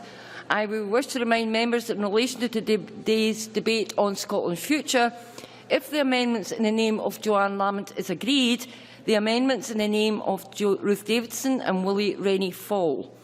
The first question is amendment number 8707.3 in the name of Joanne Lamont, which seeks to amend motion number 8707 in the name of Alex Salmond on Scotland's future, be agreed to. Are we all agreed? No. The Parliament is not agreed. We move to a vote. Members should cast their votes now.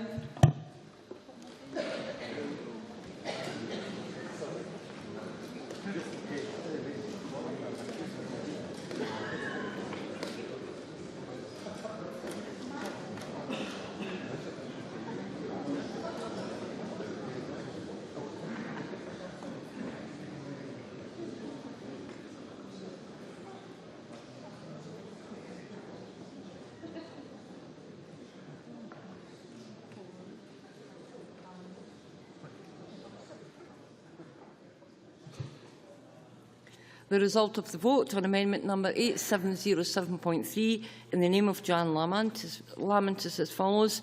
Yes, 29. No, 8-4. There were no abstentions. The amendment is therefore not agreed to. The next question is amendment number 8707.1 in the name...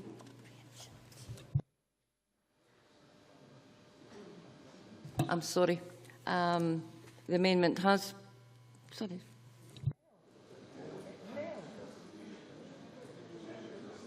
Sorry. Can I also remind members now that if the amendment in the name of Ruth Davidson is agreed, the amendment in the name of Willie Rennie falls. The next question, therefore, is amendment number 8707.1 in the name of Ruth Davidson, which seeks to amend motion number 8707 in the name of Alex Salmond, Scotland's future, be agreed to. Are we all agreed? No. The Parliament is not agreed. We move to a vote. Members should cast their votes now.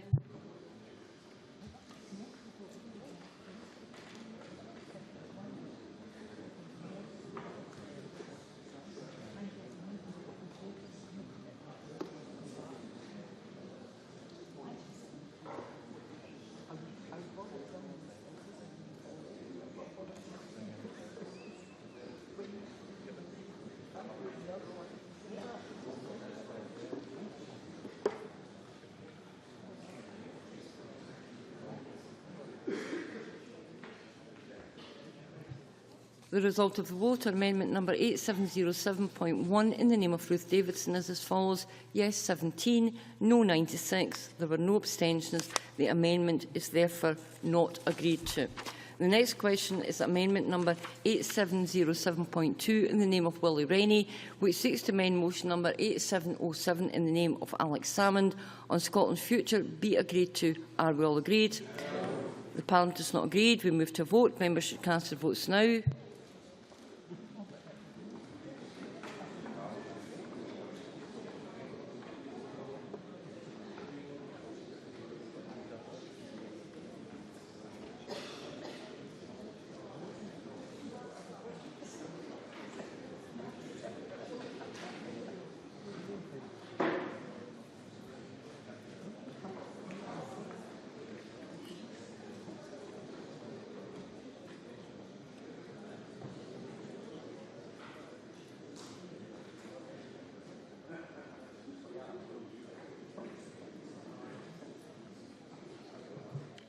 The result of the vote on amendment number 8707.2 in the name of Willie Rennie is as follows. Yes, 0. No, 108. There were 5 abstentions. The amendment is therefore not agreed to. The next question is at motion number 8707. Order. Order. The next question is at motion number 8707 in the name of Alex Salmond on Scotland's future be agreed to. Are we all agreed to? Yes. The Parliament is not agreed. We move to a vote. Members should cast their votes now.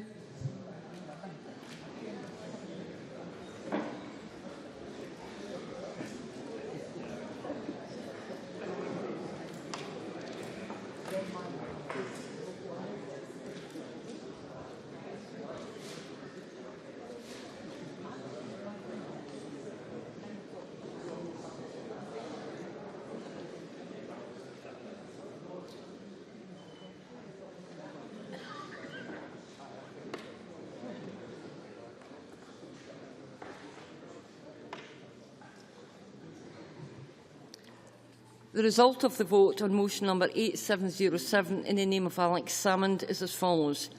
Yes, 67. No, 46. There were no abstentions. The motion is therefore agreed to. The next